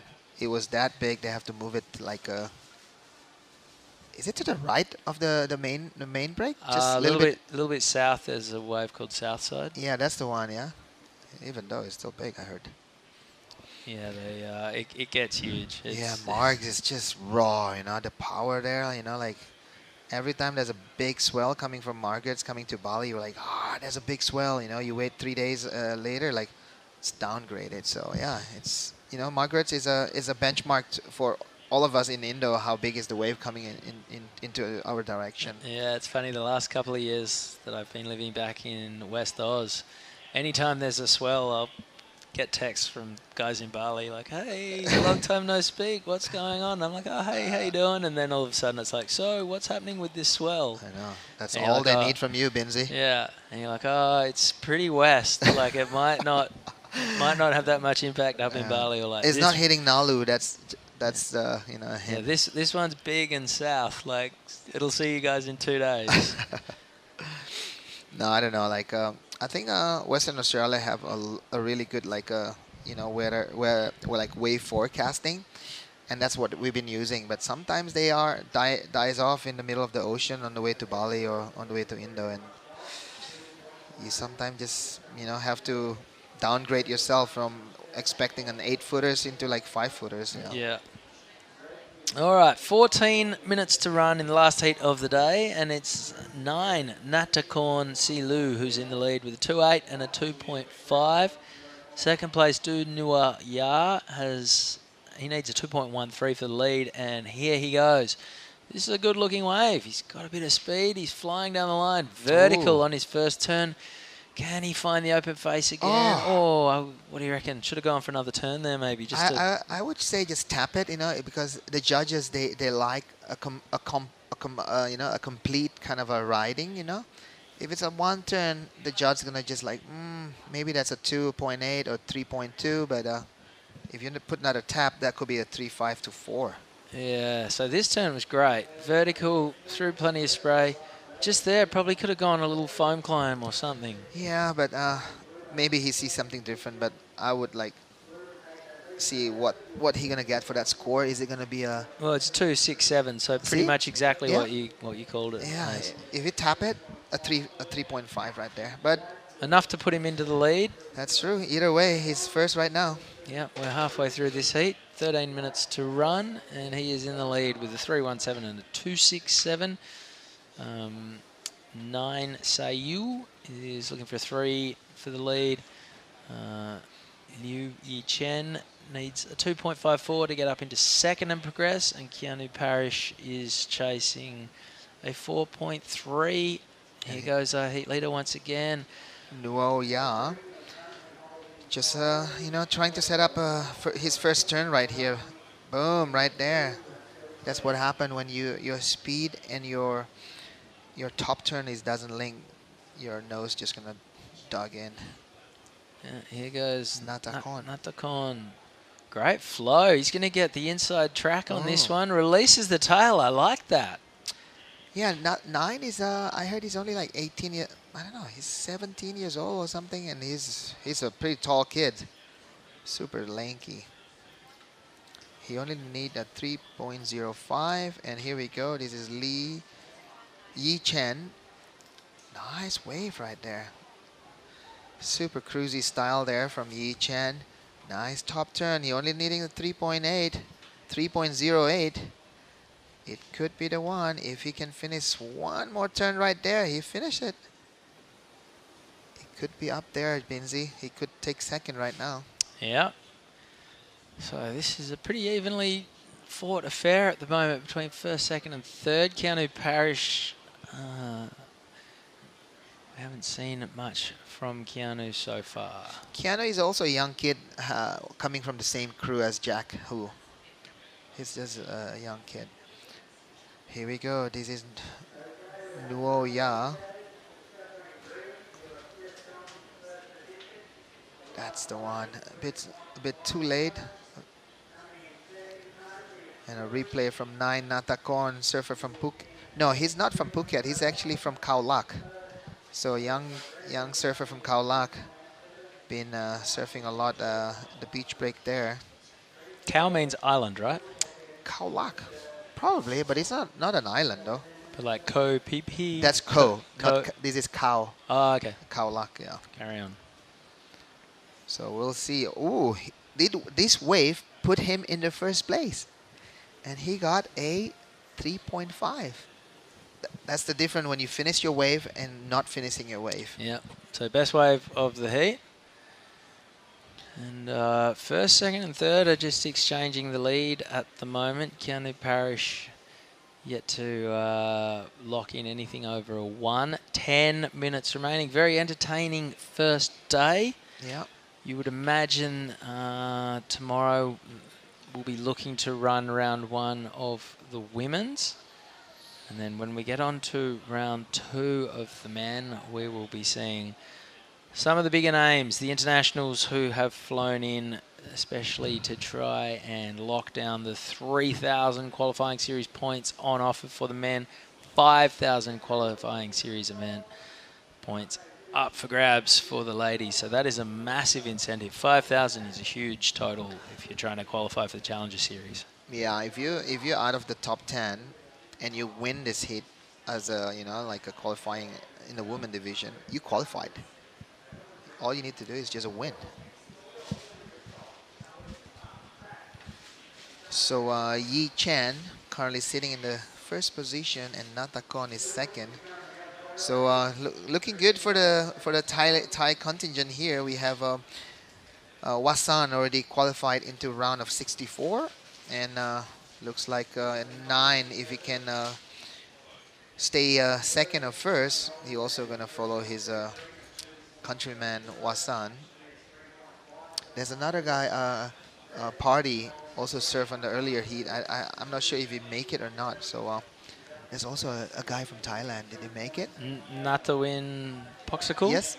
I can't remember. Yeah. Oh, hang on. This is Keanu Parrish. So Keanu, young kid from Taiwan. Yeah, and he got plenty of support from the crowd. And now here goes Yi Chen. Current hit leader. He is Crack that. Oh, beautifully done. Third turn. Oh, nice wall climb there. That was spicy. Yeah, he holding that speed and keeping here the goes, rail. Here goes 9. It's all happening right now. A flurry of activity. I have to say, this is the busiest heat so far. Oh, look at this section. Boom! Crack. Oh! Wanted to hang on to that one. He was well on his way to a decent score, the kind of score that would, you know, really give you a stranglehold on the heat. Unfortunately, that one goes begging. And Tippy, have you had a look at your heat draw for the next round? Not really, yeah. Okay, so you are up against Marlon Harrison. So he's winning the Aussie qualifying series at the moment. Yeah. Shuji Nishi. Oh, he's good. And Bodie Williams. Bodie, he's a funny kid, yeah, the young kid. Ah, it's going to be fun heat, yeah. Here we go, Yi Chen, current hit leader. Nice hit there, right there. And then also a wall climb just to putting a strong exclamation there. And I really want to see what did the judge give on that one.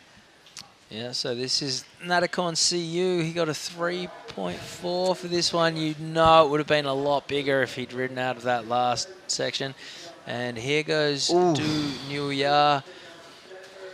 And I like this. When you've got a 4-man heat and there's a bit more, you know, competition, everyone has to push themselves just that little bit harder. Whereas in previous heats, you know, the incentive hasn't been there to push it to the limit. Yeah. So all of these guys will benefit from the experience of surfing this heat. Here goes Natakon Seiyuu, the Thai surfer.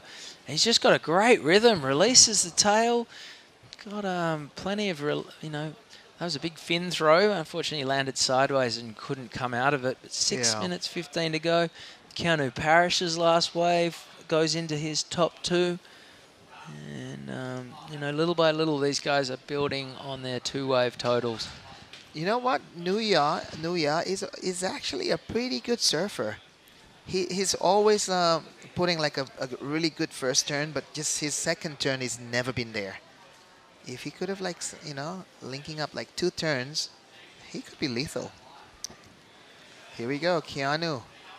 Yeah, on his backhand, couldn't get himself into a good position on that one. 5.5 minutes to run. So there's Nuo Ya, just a little check on that, and also losing priority, but no big deal because he still need to looking for a 3-4-6.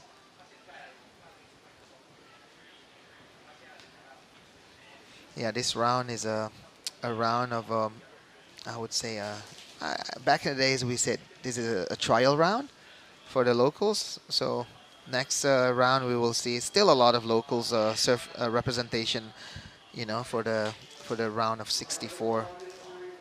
Would love to see some spoilers, as like Rory said. All right, here goes Du Nuawa.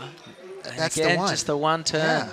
He really needs that second turn to get up from third to second and keep his run going at the Taiwan Open of Surfing. We are inside the last 5 minutes for the day.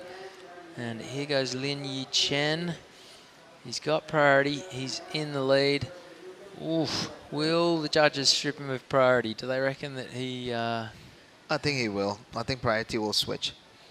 Maybe.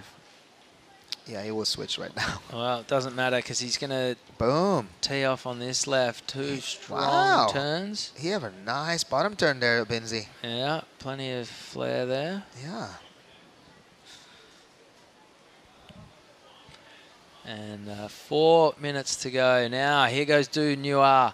We've only seen him link the one turn. If he can get a second one in here, you know he's going to challenge for progression, and there it is. So that's the one. He's listened to you, Tippy. You know what? I was afraid that he's going to kick out after the first turn, but I think he knows.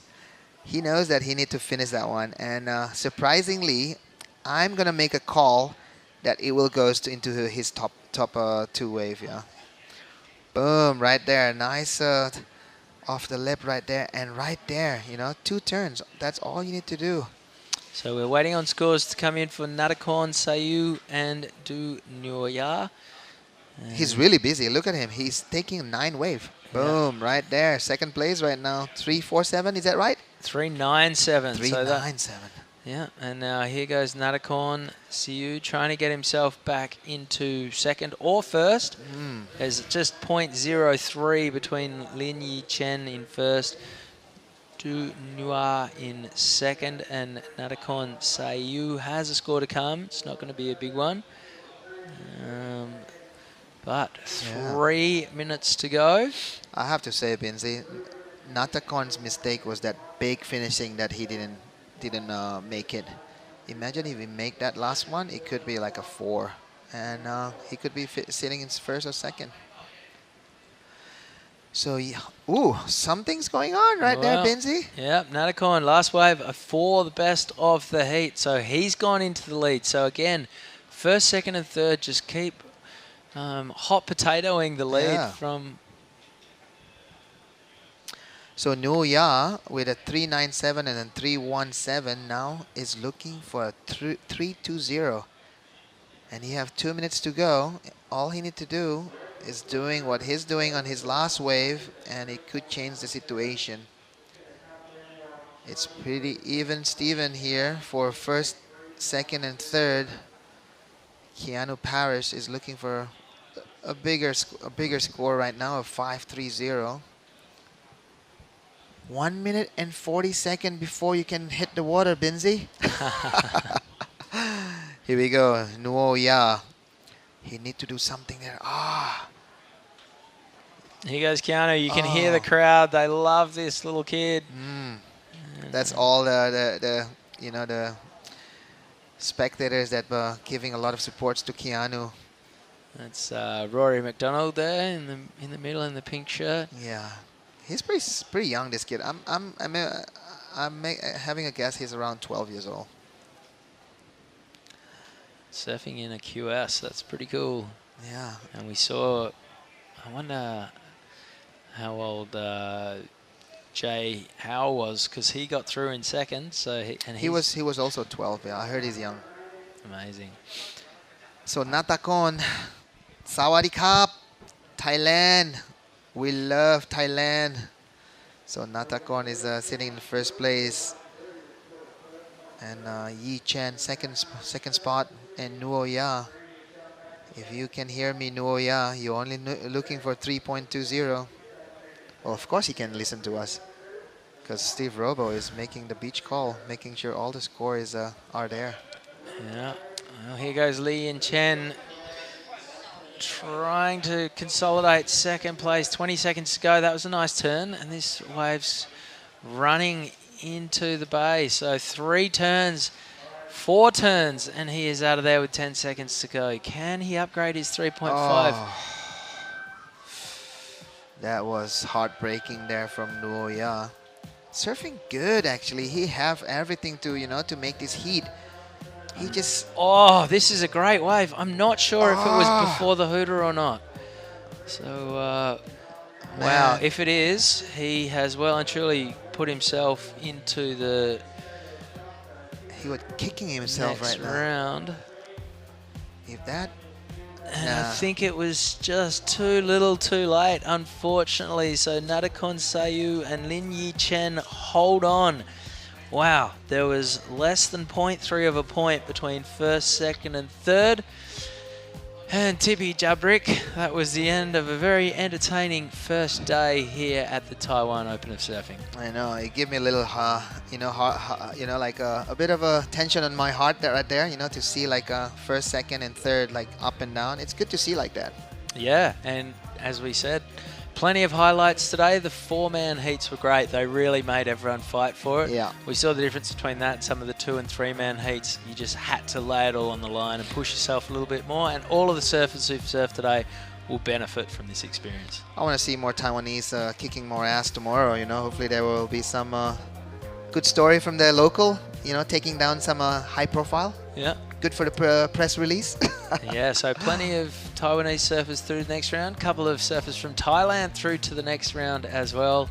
And when men's round 2 resumes, we're going to see all of the big names in the draw who've come from Australia and Japan taking to the water. So that is going to be fantastic. You would imagine that when we come back here next, we'll be seeing round 1 of the women's. So again, lots of the local hopes and fantastic conditions. lots of support. This is the Taiwan Open of Surfing. Your experience so far, mate? I never complain, you know, when I got invited to Taiwan. Surf is great, food is amazing, you know. Working with you, Binzi, a legend from WA. And you had a heat win today as well. Doesn't get much better than that. It's just, you know, it's just an, I don't know. It's good to be out there in the water with, you know, 25 minutes, so why not? Yeah, well, that's a half day for us. Yeah. Thank you very much to the WSL for such generous working conditions. Great first day of action here at Jinzun Harbour, Taitung County. This is the Taiwan Open of Surfing. Stay tuned for the rest of the week for the calls. We've got plenty more action to come. We'll see you soon.